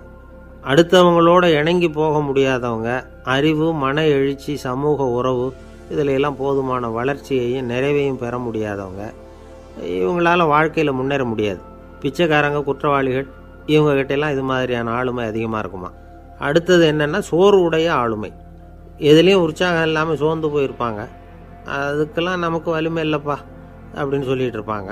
சின்ன விஷயங்களுக்கெல்லாம் அதிர்ச்சி அடையிறது, வாழ்வின் சுவையை அனுபவிக்க முடியாதவங்க. இன்னொரு ரகம் இது கொதித்தெழும் ஆளுமைங்கிறாங்க. எதுக்கு எடுத்தாலும் ஆத்திரம், குரோதம், வன் செயல் இதிலெல்லாம் ஈடுபாடு இப்படி உள்ளவங்க. நத்தை வகை ஆளுமை அப்படின்னு ஒன்று. அடுத்தவங்க மேலே விரோதம் இருக்கும், அடிக்கணுங்கிற எண்ணம் இருக்கும். ஆனால் அதை அப்படியே வெளியில் காட்டாமல் அதே சமயம் அமைதியான முறையில் வெறுப்பை வெளிக்காட்டுற ரகம். இவங்கெல்லாம் பேசாமல் கம்முன்னு இருந்துக்கிட்டே நினச்சதை நிறைவேற்றிக்கிடுவாங்க. முன்ஜாக்கிரதை ஆளுமை அப்படின்னு ஒரு ரகமாக. பாதுகாப்பின்மை, சந்தேகம், முழுமையின்மை, அறவேக்காட்டுத்தனம் இந்த மனப்போக்கு அதிகமாக இருக்கிறதுனால அகம்பாவம், புடிவாதம், எச்சரிக்கை எல்லாம் அளவுக்கு மீறி இருக்கும். இதுவரைக்கும் நாம் பேசிக்கிட்டு இருந்த ஆளுமை பண்புகள் அளவுக்கு அதிகமாக போயிட்டுதுன்னா ஆளுமை கோளாறுகள் ஏற்படும். அதன் அடிப்படையில் மனவியாதிகள் வருமா. அதனால் இணக்கமான, எல்லாரும் விரும்புகிற இயல்பான ஆளுமையை பெறுவதற்கு நாம் முயற்சி செய்யணும் அப்படிங்கிறது மனோதத்துவ நிபுணர்களுடைய ஆலோசனை. ஒருத்தர் ஒரு மனோதத்துவ டாக்டரை தேடிட்டு வந்தாராம். டாக்டர், எனக்கு மனசில் ஏதோ வியாதி, ஆளுமை கோளாறு, அதாவது எனக்கு சீக்கிரமாக செத்து போனால் தேவையில்லைன்னு தோணுது அப்படின்னாராம். உடனே அந்த டாக்டர், சரி அப்படின்னா இங்கே இருங்க, நான் வைத்தியம் பார்க்குறேன் அப்படின்னாராம். ஆஃபீஸு முடிஞ்சு வீட்டுக்கு போகிற சமயத்தில் ஒருத்தர் கடைக்கு போய் ஸ்வீட் வாங்கினார். சரி, வீட்டுக்கு பிள்ளைங்களுக்கு தான் வாங்கிட்டு போகிறார் அப்படின்னு மற்றவங்க நினச்சாங்க. அவர் அப்படி செய்யலை. அந்த இடத்துலையே பொட்டலத்தை பிரித்தார். திருட மாதிரி அப்படியே சுற்றி ஒரு தரம் பார்த்துக்கிட்டார். யாரும் தெரிஞ்சவங்க இல்லைங்கிறத முடிவு பண்ணிவிட்டு அவசரமாக அதை அப்படியே போட்டு முழுங்கிவிட்டு கையை தொடச்சிக்கிட்டு நல்ல பிள்ளை மாதிரி நடந்து போக ஆரம்பிச்சிட்டார். அவர் யாருன்னா, அவரோட பிரச்சனை எல்லாருக்கும் தெரியாது, சில பேருக்கு தான் தெரியும். அதாவது அவர் உடம்பில் சர்க்கரை இருக்குதுன்னு டாக்டர் சொல்லிவிட்டாராம். அதனால் வீட்டில் சர்க்கரையே இவர் கண்ணில் காட்டுறதில்ல. அதனால் இவர் யார் கண்ணிலையும் படாமல் இப்படிப்பட்ட வேலைகள்லாம் செய்கிறது வழக்கம். யாருக்கும் தெரியாமல் இப்படி ஸ்வீட்டை வாங்கி சாப்பிட்டுட்டு அவர் பாட்டுக்கு போயிடுறது. இப்படிப்பட்டவங்களுக்கெல்லாம் கொஞ்சம் ஆறுதலான தகவல் இன்றைக்கி. அது என்னென்னா, நாம் சாப்பிட்ற சர்க்கரைக்கும் நம்ம உடம்பில் உள்ள சில கோளாறுகளுக்கும் அப்படி என்ன தான் சம்மந்தம் இருக்குது. இதை பற்றி சமீபத்தில் சில ஆராய்ச்சிகள்லாம் நடந்திருக்குது. ஏன்னா சர்க்கரைன்னாவே விஷம் மாதிரி அதை பார்க்குறவங்களும் சில பேர் உண்டு. சின்ன பிள்ளைங்களுக்கு வயத்தில் பூச்சி உண்டாகிறதுலேருந்து பெரியவங்களுக்கு நீரிழிவு வர்ற வரைக்கும் எல்லாத்துக்கும் சர்க்கரை தான் காரணம்னு சொல்லிகிட்டு இருக்கிறோம். ஆனால் அந்த அளவுக்கு பயப்பட வேண்டிய அவசியம் இல்லை அப்படின்னு சொல்கிறாங்க. சர்க்கரை வியாதி, இருதய நோய், பித்த நீர்ப்பை நோய் இதெல்லாம் சில நோய்கள்லாம் நாம் சாப்பிட்ற சர்க்கரைக்கும் தொடர்பு இருக்குன்னு நினைக்கிறோம். ஆனால் அப்படி சம்பந்தம் உண்டுங்கிறதுக்கு போதுமான அளவுக்கு ஆதாரம் இல்லை அப்படிங்கிறாங்க ஆராய்ச்சியாளர்கள். ஒரே ஒரு சம்பந்தம் தான் உறுதியாக இருக்குதான். அதுவும் இந்த பல் சிதைவு அப்படின்னு இருக்கு இல்லையா, அந்த சர்க்கரை சாப்பிட்றதுக்கும் இந்த பல் சிதைவுக்கும் சம்பந்தம் இருக்குது அப்படிங்கிறத மட்டும் உறுதியாக சொல்கிறாங்க. சர்க்கரைன்னா நாம் சாப்பிட்ற ஜீனி மட்டும் இல்லை, பழம், காய்கறி, பால், தேன் இப்படி எல்லாத்துலேயும் அது இருக்குது. கேரட்டு கொடுக்குற சத்தில் 88% சர்க்கரை, ஆப்பிள் கொடுக்குற சக்தியில் 95% சர்க்கரை. இது ஜீனி சர்க்கரை, இது ஆப்பிள் சர்க்கரை அப்படிங்கிற வித்தியாசம்லாம் உடம்புக்கு கிடையாது. ரெண்டுமே உடனடியாக சக்தி கொடுக்குது. ஒரு ஸ்பூன் சர்க்கரையில் 16 கலோரி தான் சத்து இருக்குது. அதிகமாக சர்க்கரை சாப்பிட்டா நீரிழிவு வந்துருங்கிறது தப்பான ஒரு அபிப்பிராயம். டயபெட்டிஸுங்கிறது ஒரு மெட்டபாலிக் டிசார்டர், அவ்வளவுதான். அதாவது நாம் சாப்பிட்ற சர்க்கரையை நம்ம உடம்பு திறமையாக உபயோகப்படுத்திக்க முடியல அப்படின்னு அர்த்தம். அதனால தான் அதிகமாக இனிப்பு வேணாம்னு சொல்கிறோம். ஏற்கனவே உடம்பால் முடியாத ஒன்றை மறுபடியும் அது தலையில் சுமத்தி அதிகமாக வேலை வாங்க வேணாமே அப்படிங்கிறதுக்காக தான். ஆகாரத்தில் அதிகமாக சர்க்கரை இருந்தால் அதனால் உடனே சர்க்கரை வியாதி வந்துடும்ங்கிறதுக்கு விஞ்ஞான ரீதியாக போதுமான ஆதாரம் இல்லை. அதனால் எப்போவாவது அதிகமாக ஸ்வீட்டு சாப்பிட்டுட்டா ஐயோ அதிகமாக சாப்பிட்டோமோ என்ன பண்ண போகுது தெரியலையே அப்படின்னு நினச்சி மனசை போட்டு குழப்பிக்க வேண்டியதில்லை. பொதுவாக எதுவுமே அதிகமாக வேண்டாம், எல்லாம் சீராக இருந்தால் போதும். நீரிழிவுங்கிறது புதுசாக வந்துட்ட ஒரு நோய் இல்லை, ரொம்ப காலமாகவே இருக்கிற ஒன்று தான். நம்ம முன்னோர்கள் இதை மதுமேகம் அப்படின்னு சொல்லுவாங்க. அதை கட்டுப்படுத்துறதுக்கு அவங்களே சில வழிமுறையை சொல்லி வச்சுருக்கிறாங்க. அது என்னென்னா வேறு ஒன்றும் இல்லை, இந்த பாவக்காய், முள்ளங்கி, அருகம்புல், அவ்வளவுதான். வெள்ளை முள்ளங்கி இருக்குல்ல, அதை வாரத்துக்கு 3 நாள் சாப்பிட்டுக்கிட்டு வாங்க. நூலுக்கோல் ரொம்ப நல்லது. இல்லைன்னா முள்ளங்கி சாறு 1 ounce சாப்பிட்டுட்டு வரலாம். ரத்தத்தில் சேர்கிற சர்க்கரை அளவை இதெல்லாம் கட்டுப்படுத்துது. சிறுநீரில் காணப்படுகிற சர்க்கரை அளவையும் சமநிலைப்படுத்துது. தினமும் ஆகாரத்தில் கோதுமை, கேழ்வரகு, வெந்தயம், கருவேப்பிலை, சோயாபீன்ஸ் எது கிடைக்குதோ சேர்த்துக்கலாம். இப்படிலாம் செஞ்சுக்கிட்டு வந்தால் அப்புறம் வீட்டுக்கு தெரியாமல் கடையில் போய் நின்றுக்கிட்டு ஸ்வீட் வாங்கி திருட்டுத்தனமாக சாப்பிட வேண்டிய அவசியமே உங்களுக்கு வராது. 2 ஆசாமிகள் கடற்கரையில் உட்காந்து சாவகாசமாக பேசிக்கிட்டு இருந்தாங்களாம். ஒருத்தர் சொன்னார், இன்னொருத்தருக்கு தெரியாமல் ஸ்வீட்டு சாப்பிட்றதே எப்பவும் இடைஞ்சல் தான் சார். நேற்றுக்கு பாருங்கள், அப்படி தான் சாப்பிட்டுக்கிட்டு இருந்தேன், வீட்டுக்காரி கண்ணில் போட்டுவிட்டுது, அதுக்கப்புறம் ஒரே ரகலையாக போச்சு அப்படின்னாராம். எனக்கு கூட அப்படி தான் சார் ஆகிட்டுது, ஒரே ரகலை அப்படின்னாராம் இன்னொருத்தர். நீங்கள் சாப்பிட்டதும் உங்கள் வீட்டுக்காரங்க கண்ணில் போட்டுவிட்டுதா சார் அப்படின்னு கேட்டிருக்கார் இவர். அதுக்கு அவர் சொன்னாராம், அப்படி இல்லை சார், கடைக்காரர் கண்ணில் போட்டுவிட்டுதோ, நான் அவருக்கு தெரியாமல் அந்த ஸ்வீட்டை அவர் கடையிலேருந்து எடுத்திருந்தேன் அப்படின்னு விளக்கம் கொடுத்தாராம் இந்த ஆள். ஒருத்தர் முகத்தை தொங்க போட்டுக்கிட்டு ஒரு மாதிரியாக வந்தார். என்ன விஷயம்னு விசாரித்தேன். என்னுடைய நண்பன் ஒருத்தங்கிட்ட கருத்து வேறுபாடு, இனிமேல் நமக்குள்ளே எந்த சம்மந்தமும் வேணாம்னு நட்பை முறிச்சிட்டு வந்துட்டேன்னா. நண்பர்கள்னு இருந்தால் கருத்து வேறுபாடு வரத்தான் செய்யும்னு. கருத்து வேறுபாடு வராமல் இருக்கிறதுக்கு ஏதாவது வழி உண்டா அப்படின்னு கேட்டாங்க. அதை பற்றி நிபுணர்கள் சில யோசனைகளை சொல்லியிருக்கிறாங்கன்னு. முதல் விஷயம் என்னென்னா, உங்கள் நண்பனுக்கு ஒரு செய்தி சொல்லணும்னா அதை நீங்களே நேரடியாக சொல்லுங்கள், அல்லது உங்கள் கைப்பட கடிதம் எழுதுங்க. அதாவது நேரடி தொடர்பு முக்கியம். அதை விட்டுட்டு இன்னொருத்தர் மூலமாக நண்பர்களுக்கு செய்தி அனுப்புனா நீங்கள் சொல்கிற செய்தி அப்படியே போய் சேராது, அது சேதமாயிடும். அதை கூட்டி குறைச்சி சொல்லிவிடுவாங்க, அது குழப்பத்தில் கொண்டாந்து விட்டுரும். இது ஒரு யோசனை. 2வது யோசனை என்னென்னா, நீங்கள் ஒரு நல்ல காரியத்தை செய்யும் பொழுது உங்கள் நண்பரையும் சேர்த்துக்குங்க, அவருக்கும் அதில் ஒரு ஈடுபாட்டை உருவாக்குங்க. 3வது யோசனை, நம்ம பக்கத்தில் இருக்கிற நண்பர் மகிழ்ச்சி அடைகிற மாதிரி ஏதாவது செய்யணும். சின்ன சின்ன செயல்களாக இருந்தாலும் பரவாயில்ல, அவர் நமக்கு எதுவும் செய்யலையே, நாம் எதுக்கு செய்யணும் அப்படின்னு நினச்சிக்கிட்டு இருக்கக்கூடாது. 4வது யோசனை என்னென்னா, உங்களுக்கு ஒரு பிரச்சனையா அல்லது உங்கள் நண்பருக்கு ஒரு பிரச்சனையா, எதுவாக இருந்தாலும் 2 பேரும் சேர்ந்து உட்காந்து ஆலோசனை பண்ணுங்கள். நம்ம யோசனையும் கேட்கப்படுதே அப்படிங்கிற நினைப்பே அவருக்கு ஒரு மன நிறைவை உண்டாக்குமா. 5வது யோசனை, உங்கள் நண்பர் ஏதோ ஒரு காரியத்தை செய்கிறார், நீங்கள் உடனே அவசரப்பட்டு நீ செய்கிறது தப்புன்னு தீர்ப்பு சொல்லக்கூடாது. அவர் அதை செய்யறதுக்கான நியாயங்கள் எவ்வளவோ இருக்கும், அதை புரிஞ்சுக்கிறதுக்கு முயற்சி பண்ணணும். 6வது யோசனை, உங்கள் நண்பர் என்ன சொன்னாலும் அதை பொறுமையாக கேளுங்க. அவர் சொல்கிறத புரிஞ்சுக்கணும், அவர் சொல்ல விரும்புகிறத புரிஞ்சுக்கணும், அவர் சொல்ல முடியாமல் தவிக்கிறதையும் புரிஞ்சுக்கணும். இப்படி 3 விதமாகவும் அவரை புரிஞ்சுக்கிட்டு அதுக்கு தகுந்த மாதிரி செயல்படணும். 7வது யோசனை என்னென்னா, உங்கள் நண்பர் உங்ககிட்ட ஏதோ ஒரு கருத்தை சொல்கிறார், அது உங்களுக்கு பிடிக்கல, அதுக்காக உடனே நீ சொல்கிறது சரியில்லை, நான் ஒத்துக்க மாட்டேன் அப்படின்லாம் மறுத்துக்கிட்டு இருக்கக்கூடாது. அவர் சொல்கிறத கேட்கணும், பொறுமையாக சிந்திக்கணும், அதுக்கப்புறம் பதில் சொல்லணும். இப்படிலாம் நடந்துக்கிட்டால் நண்பர்களுக்குள்ள கருத்து வேறுபாடு வர்றதுக்கு வாய்ப்பே இருக்காது அப்படின்னு வல்லுநர்கள் தொகுத்து சொல்லியிருக்கிறாங்க இந்த யோசனைகளை. எனக்கு தெரிஞ்ச சில நண்பர்கள் உண்டு, அவங்களுக்குள்ளேயும் கருத்து வேறுபாடுகள் வராமல் இருக்கிறதுக்கு சில நுட்பங்களை கையாளுறது உண்டு.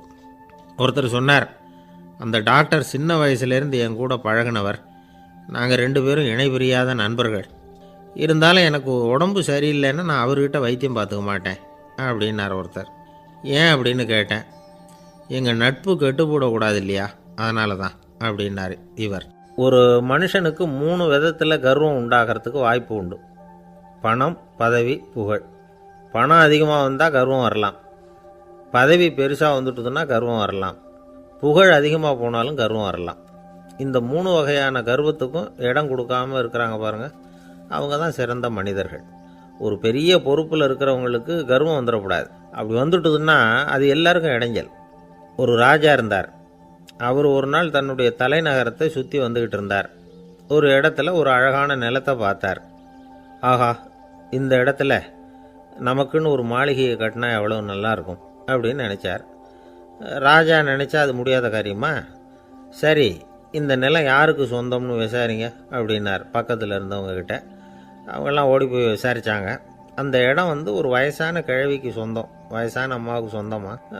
அந்த அம்மா தான் அதில் ஒரு குடிசையை போட்டு குடியிருந்துகிட்டு இருக்கிறாங்க. சரி, அந்த நிலத்துக்கு வந்து ஒரு விலையை நிர்ணயம் பண்ணி அதை அந்த வயசான அம்மாக்கிட்ட கொடுத்துருங்கோ அப்படின்னு உத்தரவு போட்டார் ராஜா. ஆனால் அந்த அம்மா, இது எங்கள் பூர்வீக இடம், இதை விற்க மாட்டேன் அப்படின்னு சொல்லிவிட்டுது. சரி, 2 பங்கு விலை கொடுக்குறோம்னு சொல்லி பாருங்க அப்படின்னாங்க. அப்படியே சொன்னாங்க அரண்மனை ஆட்கள். அதுக்கும் சம்மதிக்கலை அந்த அம்மா. இதை கேள்விப்பட்டதும் ராஜாவுக்கு கோபம் வந்துட்டுது. தன்னுடைய ஆளுங்களை கூப்பிட்டார். போய் அந்த குடிசையை பிரித்து எறிங்க, காசெல்லாம் ஒன்றும் கொடுக்காதீங்க அப்படின்னு கத்தினார். அவ்வளோதான். அடுத்த நிமிஷம் அரண்மனை ஆசாமிகள் போனாங்க, குடிசையை பிரித்து எரிஞ்சாங்க. அந்த வயசான அம்மா இருக்குது, அதுவும் அந்த இடத்த விட்டு துரத்தி விட்டாங்க. அந்த இடத்துல ஒரு அரச மாளிகையை கட்டி முடிச்சிட்டாங்க. அந்த வயசான அம்மா பாவம், ராஜாவே இப்படி பண்ணால் யார்கிட்ட போய் முறையிட முடியும்? ஒரு ஞானி இருந்தார், அவர்கிட்ட போய் சொன்னாங்க. அவர் இவங்க சொன்னதை கேட்டு மனசில் வச்சுக்கிட்டார். ஒரு நாள் அந்த ராஜாவே இந்த ஞானியை கூப்பிட்டார். புதுசாக ஒரு மாளிகை கட்டியிருக்கிறேன், வந்து பாருங்கன்னு. சரின்னு சொல்லி இந்த பெரியவர் ஒரு நாள் அந்த மாளிகைக்கு போனார். சும்மா போகல, ஒரு கழுதையையும் ஓட்டிகிட்டு போனார். கொஞ்சம் சாக்குகள், வெத்து சாக்கு, அதையும் எடுத்து கழுதை முதுகில் போட்டு கழுதையை ஓட்டிகிட்டு போகிறார். ராஜா பார்த்தார். அவருக்கு இது ஆச்சரியமாக இருந்தது. என்ன இது, மாளிகைக்கு வந்துட்டு போங்கன்னு கூப்பிட்டா கழுதை சாக்கு இதெல்லாம் கொண்டு வராரே, ஒன்றும் புரியலையேன்னு நினச்சார். எதுக்காக இதெல்லாம்னு கேட்டார். அரசருடைய தோட்டத்திலேருந்து கொஞ்சம் மண் எடுத்துகிட்டு போகிறதுக்கு ஆசைப்பட்றேன், அதுக்கு நீங்கள் அனுமதி கொடுக்கணும் அப்படின்னாரு இவர். இது என்ன வேடிக்கையான கோரிக்கையாக இருக்குது அப்படின்னு நினச்சார் ராஜா. இருந்தாலும் மண் தானே கேட்குறாரு, எடுத்துகிட்டு போகட்டுமே அப்படின்னு நினச்சார். சரி, நான் அனுமதி கொடுத்தார். அந்த பெரியவர் தோட்டத்துக்கு போனார், மண்ணை வெட்டினார், சாக்கில் போட்டு நிரப்புனார். ராஜாவை கொஞ்சம் கிட்ட வாங்கன்னு கூப்பிட்டார். இந்த மண் மூட்டையை தூக்கி கழுதையோட முதுகில் வைக்கணும், கொஞ்சம் உதவி பண்ணுங்கன்னார். ஓ, பண்ணுறேனே அப்படின்னு சொல்லி ராஜா கிட்ட போனார். மூட்டையை தூக்கி பார்க்குறாரு, முடியல, திணறி போயிட்டார். இப்போ அந்த ஞானி பேசினாராம். அரசே, இந்த ஒரு சாக்கு மண்ணையே உங்களால் தூக்க முடியல, அந்த கிழவிகிட்ட இருந்து அந்த அக்கிரமமாக அபகரித்த இந்த தோட்டம் பூராவையும் சுமக்கணும்னு ஆசைப்படுறீங்களே, அது உங்களால் முடியுமா அப்படின்னு கேட்டாராம். ராஜா யோசனை பண்ண ஆரம்பித்தார். தன்னுடைய செயலுக்காக வருத்தப்பட்டாராம். அந்த வயசான அம்மாவை உடனடியாக வரவழைச்சார். தாயே, தப்பு பண்ணிட்டேன், என்னை மன்னிச்சுக்குங்க, இன்னையிலேருந்து இந்த மாளிகையும் தோட்டமும் உங்களுக்கு தான் சொந்தம் அப்படின்னு சொல்லிவிட்டாராம். போகிறப்ப இந்த உலகத்திலேருந்து எண்ணத்தை எடுத்துகிட்டு போக போகிறோம், அதனால் ரொம்பவும் அலட்டிக்க வேண்டியதில்லை, கர்வப்பட வேண்டியதில்லை அப்படிங்கிறது ஒரு பெரிய உபதேசம். ஒரு பெரிய மனுஷன் சாக கிடந்தார், ரொம்பவும் அழுதார். ஏன் அழறீங்க அப்படின்னு கேட்டாங்க சுற்றி இருந்தவங்க. நான் சாகிறதுக்காக கவலைப்படலை, நான் நம்ம ஜனங்களுக்காக எவ்வளவோ காரியம்லாம் செஞ்சுக்கிட்டு வந்தேன். நான் செஞ்சுக்கிட்டு வந்த சேவையை இனிமேல் யார் செய்ய போகிறாங்க, அது யாரால முடியும், அதை நினச்சி தான் அழறேன் அப்படின்னாராம். ஒருத்தர் முன்னாடி வந்தார். அதுக்காக நீங்கள் கவலைப்படாதீங்க, உங்கள் சேவையை தொடர்ந்து செய்கிறதுக்கு என்ன மாதிரி இளைஞர் பட்டாலும் தயாராக இருக்குது, இருந்தாலும் எங்கள் கவலை என்னென்னா அப்படின்னு இழுத்தார். என்ன சொல்லுங்கன்னு கேட்டார் அவர். நீங்கள் இதுவரைக்கும் என்ன சேவை செஞ்சுக்கிட்டு வந்தீங்க, அதுதான் எங்களுக்கு இன்னமும் புரியாத புதிராக இருக்குது அப்படின்னாராம் அவர். இந்த காலத்து புள்ள ஒருத்தன் தன்னோட அப்பாவை பார்த்து சொன்னான், அப்பா, நான் உனக்கு உதவி செய்யலாம்னு நினைக்கிறேன், என்ன உதவி செய்யணும்னு சொல்லு அப்படின்னா. நீ சும்மா இருந்தால் அதுவே எனக்கு செய்கிற பெரிய உதவிடா அப்படின்னார் அப்பா. சும்மா இருக்கிறதும் ஒரு உதவி தான், அது மாதிரி மௌனமும் ஒரு சமூக சேவை தான் அப்படிங்கிறார் காஞ்சி பெரியவர். நமக்கு 5 புலன்கள் இருக்குது, மெய், வாய், கண், மூக்கு, செவி. இந்த 5லேயும் அதிகப்படியான வேலை எதுக்குன்னு நினைக்கிறீங்க? வாய்க்கு தான். ஏன்னா அதுக்கு 2 வேலை. இப்போ கண்ணுக்கு பார்க்குறது மட்டும்தான் வேலை, காதுக்கு கேட்குறது மட்டும்தான் வேலை, மூக்குக்கு வாசனை அறியறது தான் வேலை, உடம்புக்கு உணர்றது மட்டும்தான் வேலை. ஆனால் வாய் அப்படி இல்லை, அதுக்கு 2 வேலை, சாப்பிட்றதும் அதுதான், பேசுகிறதும் அதுதான். அதாவது வாய் ஒன்று தான் கர்மேந்திரியமாகவும் இருக்குது, ஞானேந்திரியமாகவும் இருக்குது அப்படின்னு சொல்லுவாங்க. சாப்பாட்டில் உட்காந்தா எந்தெந்த ஆகாரம் என்னென்ன ருசின்னு அறிவிக்கிற வேலையும் செய்யுது. சபையில் உட்காந்தா பாடுறது, பேசுறது, சிரிக்கிறது, இது மாதிரியான வேலையும் செய்யுது. இன்னொரு வித்தியாசம், கண்ணு காது மூக்கெல்லாம் ஸ்ட்ரெயின் பண்ணிக்கிட்டு வேலை செய்கிறதில்ல. ஒரு ரோஜா பூ பார்த்தா உடனே மூக்கு அப்படியும் இப்படியும் அசைய ஆரம்பிக்கிறதில்ல. ஒரு சங்கீதத்தை கேட்ட உடனே காது ஆட ஆரம்பிக்காது. ஆனால் வாய் அப்படி இல்லை, அது பேசினாலும் சரி சாப்பிட்டாலும் சரி அசைஞ்சு தான் ஆகணும். ஆக மற்றதை விட வாய்க்கு வேலை ஜாஸ்தின்னு தெரியுது. சாப்பிட்றது பேசுறது அப்படின்னு 2 காரியம் அதுக்கு. இப்படி 2 காரியம் இருக்கிறதுனால அது 2ஐயும் பாதியாக குறைச்சிக்கணுங்கிறது கடவுள் அபிப்பிராயமாக இருக்கணும் அப்படிங்கிறார் காஞ்சி பெரியவர். ஆனால் இப்போ நாம் அப்படியே நடந்துக்கிறோம், அதுக்கு நேர்மாறாக நடந்துக்கிறோம். நாம் சாப்பிட்றதும் அதிகம், பேசுகிறதும் அதிகம், 2 வேலையையும் தேவைக்கு அதிகமாகவே செய்கிறோம். வாய் தான் ரொம்ப ஓவர் ஒர்க்குடு. அதுக்கு ஓய்வு கொடுத்தா உடம்பும் நல்லாயிருக்கும், உலகமும் நல்லாயிருக்கும். மௌன விரதம் இருக்கிறதெல்லாம் எதுக்காக நினைக்கிறீங்க? இதுக்காக தான். இந்த காலத்தில் மௌனமாக இருக்கிறவங்கெல்லாம் மகத்தான தொண்டு செய்கிறாங்க அப்படின்னு தான் சொல்லணும். சத்தம் அதிகமாக போய் தான் சவுண்டு பொல்யூஷன் வருது. அது மட்டும் இல்லை, மௌனமாக இருந்தால் சண்டை சச்சரவே வராது. மௌனம் கலக நாஸ்தி. ஆக இதுவும் ஒரு சமூக சேவை தான். நமக்கு தான் வாய் இருக்குதேங்கிறதுக்காக வசமாக சாப்பிட்றதும் தப்பு, வளவளன்னு பேசுகிறதும் தப்பு. ஒரு கருத்தை சொல்கிறதுக்கு ஒரே ஒரு சொல்லு போதும் அப்படின்னு இருக்கும்பொழுது 2 சொற்களை செலவு பண்ணாதே. எவ்வளவு சொன்னாலும் அதனால் ஒரு பயனும் விளையாது அப்படின்னு தெரிய வருமேயானால் அந்த ஒரு சொல்லையும் விரயம் பண்ணாதே அப்படிங்கிறார் ஒரு அறிஞர். எல்லா குணங்கள்லேயும் மௌனம்தான் சிறந்தது அப்படிங்கிறார் ஒருத்தர். மௌனமாக இருக்கிறது மூலமாக மற்றவர்கள் குறைகளை நம்மளால் தெரிஞ்சிக்க முடியும். அதே சமயத்தில் நம்மக்கிட்ட இருக்கிற குறைகளை மற்றவங்களுக்கு தெரியாமல் மறைச்சிக்கவும் முடியுங்கிறார் அவர். உண்மைதானே? ஒரு பெரிய மேடை பேச்சாளர், பொது வாழ்க்கையில் 25 வருஷ காலமாக ஈடுபட்டிருக்கிறவர். அவர் மனைவி ஒரு நாள் சொன்னாங்க, எங்கள் வீட்டுக்காரர் 25 வருஷ காலமாக பொது வாழ்வில் ஈடுபட்டிருந்தா கூட இந்த மாதம் 10ஆம் தேதியிலேருந்து தான் மக்களுக்கு சேவை செய்ய ஆரம்பிச்சிருக்கார் அப்படின்னு நாங்கள் ரொம்ப பெருமையாக. 10ஆம் தேதிக்கு அப்படி என்ன விசேஷம் அப்படின்னு கேட்டோம். அன்னையிலேருந்து தான் அவர் மேடையில் பேசுகிறத நிறுத்தினார் அப்படின்னாங்க அந்த அம்மா. ஒரு நண்பர் அவசரமாக என்கிட்ட ஓடி வந்தார். அப்புறம் சொன்னார், என்னால் நம்பவே முடியல சார், என் பையனை அப்படி அப்படின்னு சொல்லி ஆச்சரியப்பட்டார். உங்கள் பையன் அப்படி என்ன தான் செஞ்சுட்டான் அப்படின்னு கேட்டேன். என்னால் முடியாத ஒரு காரியத்தை அவன் செஞ்சுட்டான் சார் அப்படின்னார். அது என்னன்னு தான் சொல்லுங்களேன். என்ன 5ஆவது வகுப்பில் அவன் ஒரே தடவையில் தேறிட்டான் சார், அதாவது ஒரே அட்டம்ப்டில் பாஸ் ஆகிருக்கான் அப்படின்னார் மூச்சு வாங்க. கஷ்டப்பட்டு பரீட்சை எழுதுனது அவன், இவருக்கு ஏன் மூச்சு வாங்குது? நம்மால் செய்ய முடியாத ஒரு காரியத்தை இன்னொருத்தர் செய்யும் பொழுது அது நமக்கு ஆச்சரியமாக இருக்குது. சர்க்கஸ் பார்க்குறோம், ஒருத்தர் அந்த இடத்துல தொங்குறார், அது நமக்கு ஆச்சரியம். ஏன்னா அது நம்மால் முடியாத காரியம். நம்மால் முடியாத ஒன்றை அடுத்தவர் எளிதாக செய்யும் பொழுது நாம் மருள்வது இயற்கை. இதை தான் தொல்காப்பியம் மருட்கை அப்படின்னு சொல்லுது. இந்த வியப்பு இருக்குதே, இது 4 வகையில் ஏற்படுறதாக தொல்காப்பியம் சொல்லுது. அது என்ன 4 வகை? முதல் வகை எப்படின்னா புதுமையான அரிய செயல்களை செய்கிறது. 2வது வகை என்னென்னா பெரும் செயல்களை செய்கிறது. 3வது வகை என்னென்னா மிக நுட்பமான செயல்களை செய்கிறது. 4வது வகை என்னென்னா ஆக்கம் தரும் செயல்களை செய்கிறது.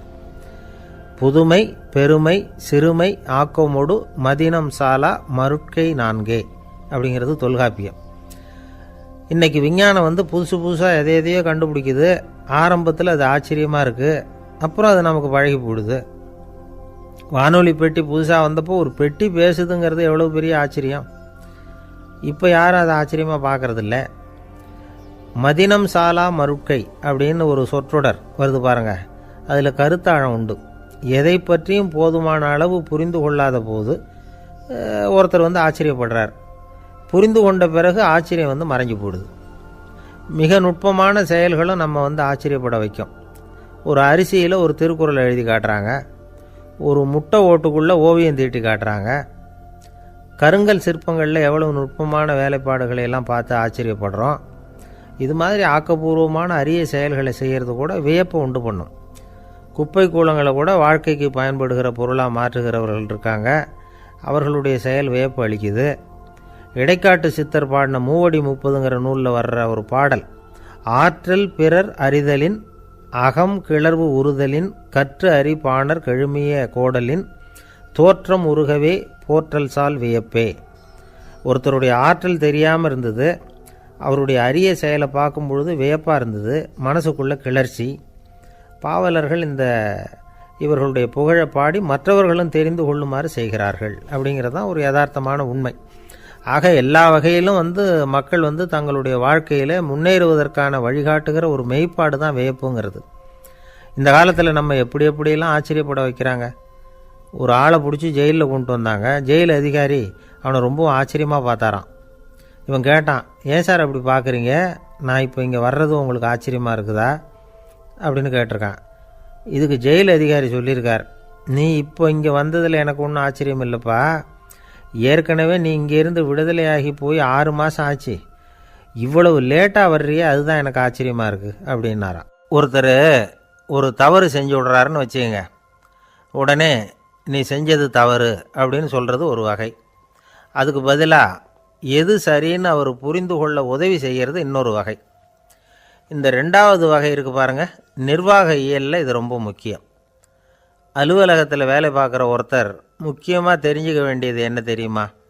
சக ஊழியர்கள்கிட்ட எப்படி பழகணும், மேலதிகாரிகள்கிட்ட எப்படி பழகணும், தனக்கு கீழே வேலை செய்கிறவங்கக்கிட்ட எப்படி பழகணும், வாடிக்கையாளர்கள்கிட்ட எப்படி பழகணும், இவங்க எல்லார்கிட்டையும் செம்மையான உறவை ஏற்படுத்திக்கிறது எப்படி. இதையெல்லாம் சொல்லிக் கொடுக்குற பாடம் தான் இன்டர் பர்சனல் ஸ்கில், திறமையான உறவு அப்படிங்கிறது. எந்த வேலையில் இருந்தாலும் சரி, இந்த உறவுகளை வளர்க்கும் திறன் உள்ளவங்க சீக்கிரம் முன்னுக்கு வந்துடுறாங்க.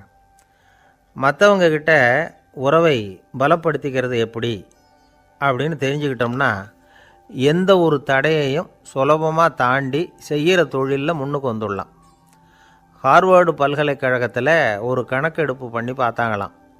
பார்க்குற வேலையில் எது மாதிரி குணாதிசயம் உள்ளவங்க வேகமாக முன்னுக்கு வர்றாங்க அப்படின்னு தெரிஞ்சுக்கிறதுக்காக இந்த கணக்கெடுப்பு. வெவ்வேறு துறையில் வேகமாக முன்னுக்கு வந்திருக்கிற பல பேரை சந்தித்து இந்த சர்வேயை நடத்தியிருக்கிறாங்க. அவங்க கண்டுபிடிச்சி சொல்லியிருக்கிற உண்மை என்ன தெரியுமா? ஒருத்தர் ஒரு வேலையில் இருந்தால் அது சம்பந்தப்பட்ட சப்ஜெக்ட் பற்றிய அறிவு 35% இருந்தால் போதுமா. ஆனால் உறவுகளை வளர்க்கக்கூடிய திறன், இன்டர் பர்சனல் ஸ்கில்லு 65% வேணும். இப்படி உள்ளவங்க சீக்கிரம் முன்னுக்கு வந்துடுறாங்களாம். அதனால் ஒருத்தருக்கு வேலை சரியாக புரியலைன்னா கூட விவரமாக மற்றவங்கக்கிட்ட பழகிறது எப்படின்னு புரிஞ்சால் போதும், அவர் முன்னுக்கு வந்துடலாம். அலுவலகங்களில் மட்டும் இல்லை, எல்லா இடங்கள்லேயும் இது ரொம்ப முக்கியம். வீட்டுக்குள்ளேயும் இது ரொம்ப முக்கியம், வீட்டுக்கு வெளியேயும் இது முக்கியம். அடுத்தவங்கக்கிட்ட பழகிறது எப்படிங்கிறத தெரிஞ்சிக்காதவன் வாழ்க்கையில் முன்னேற முடியாது. இன்றைக்கி ஆயுதங்களால் காயப்படுத்தி கொள்ளுகிறவர்களை விட வார்த்தைகளால் காயப்படுத்தி கொள்ளுகிறவர்கள் தான் அதிகம். பெரியவங்க என்ன சொல்கிறாங்க தெரியுமா? நீங்கள் இந்த பூமியில் பிறந்ததன் அர்த்தம் பூர்த்தி ஆகணும்னா அடுத்தவங்களுக்கு உதவி பண்ணுங்க. அடுத்தவங்களுக்கு உதவி செய்ய முடியாவிட்டால் கூட பரவாயில்லை, ஆனால் யாரையும் புண்படுத்தி விடாதீங்க அப்படின்னு சொல்கிறாங்க. எனக்கு தெரிஞ்ச ஒருத்தர் ஒரு அலுவலகத்தில் வேலை பார்க்குறார். அவர் சொல்லுவார், எனக்கு இந்த இன்டர் பர்சனல் ஸ்கில் ரொம்ப அதிகம் சார், சக ஊழியர்கள்கிட்ட ரொம்ப சுமூகமாக நடந்துக்குவேன். என் கூட வேலை பார்க்குற ஒருத்தருக்கு ஏதாவது ஒரு கஷ்டம்னா அந்த சமயத்தில் அவர் செய்ய வேண்டிய வேலையை நான் செஞ்சுருவேன் சார் அப்படிம்பார்.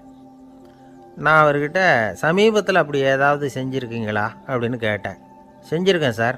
போன வாரம் புதன்கிழமை ஆஃபீஸில் என் பக்கத்து சீட்டுக்காரருக்கு வயிற்று வலி, உடனே நான் மெடிக்கல் லீவ் போட்டுவிட்டு எங்கள் வீட்டுக்கு போயிட்டேன் சார் அப்படின்னார். ஒரு அம்மா தெருவில் உட்காந்து என்னத்தையோ தேடிட்டு இருக்கிறாங்க.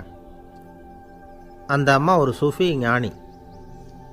அவங்க பேர் என்னென்னா ரபியா அல் அடாவியா. அந்த அம்மாவுக்கு கண் கூட தெளிவாக தெரியாது. அந்த பக்கமாக வந்த சில பேர் இவங்களுக்கு உதவி செய்கிறதுக்காக வந்தாங்க. என்ன தேடிகிட்டு இருக்கிறீங்க அப்படின்னு கேட்டாங்க. இதுக்கு அந்த அம்மா, அந்த கேள்வி அவ்வளோ முக்கியத்துவம் இல்லை, நான் தேடிகிட்டு இருக்கிறேன், உங்களால் முடிஞ்சால் எனக்கு உதவி பண்ணலாம் அப்படின்னாங்களாம். உதவி செய்ய வந்தவங்களுக்கு ஆச்சரியம். எதை தேடுறோங்கிறது தெரியாமல் இப்படி ஏன் நேரத்தை செலவழிக்கிறீங்க, நாங்கள் எப்படி உங்களுக்கு உதவ முடியும், எங்களுக்கு ஒன்றும் புரியலையே அப்படின்ட்டுருக்காங்க. சரி, உங்களை திருப்தி பண்ணுறதுக்காக சொல்கிறேன், ஒரு குண்டூசி தொலைஞ்சி போச்சு, அதை தேடுறேன் அப்படின்னாங்களாம் அந்த அம்மா. அதுக்கப்புறம் இவங்களும் சேர்ந்து தேட ஆரம்பிச்சிட்டாங்க. கொஞ்ச நேரம் ஆச்சு, ஒன்றும் கிடைக்கல. உதவி செய்ய வந்தவங்களும் அழுத்து போட்டாங்க.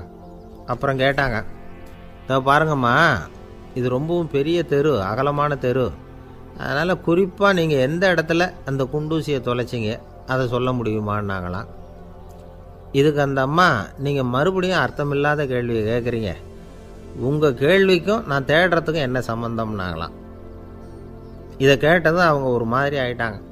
என்னம்மா நீங்கள் பைத்தியம் மாதிரி பேசுகிறீங்க அப்படின்னாங்களாம்.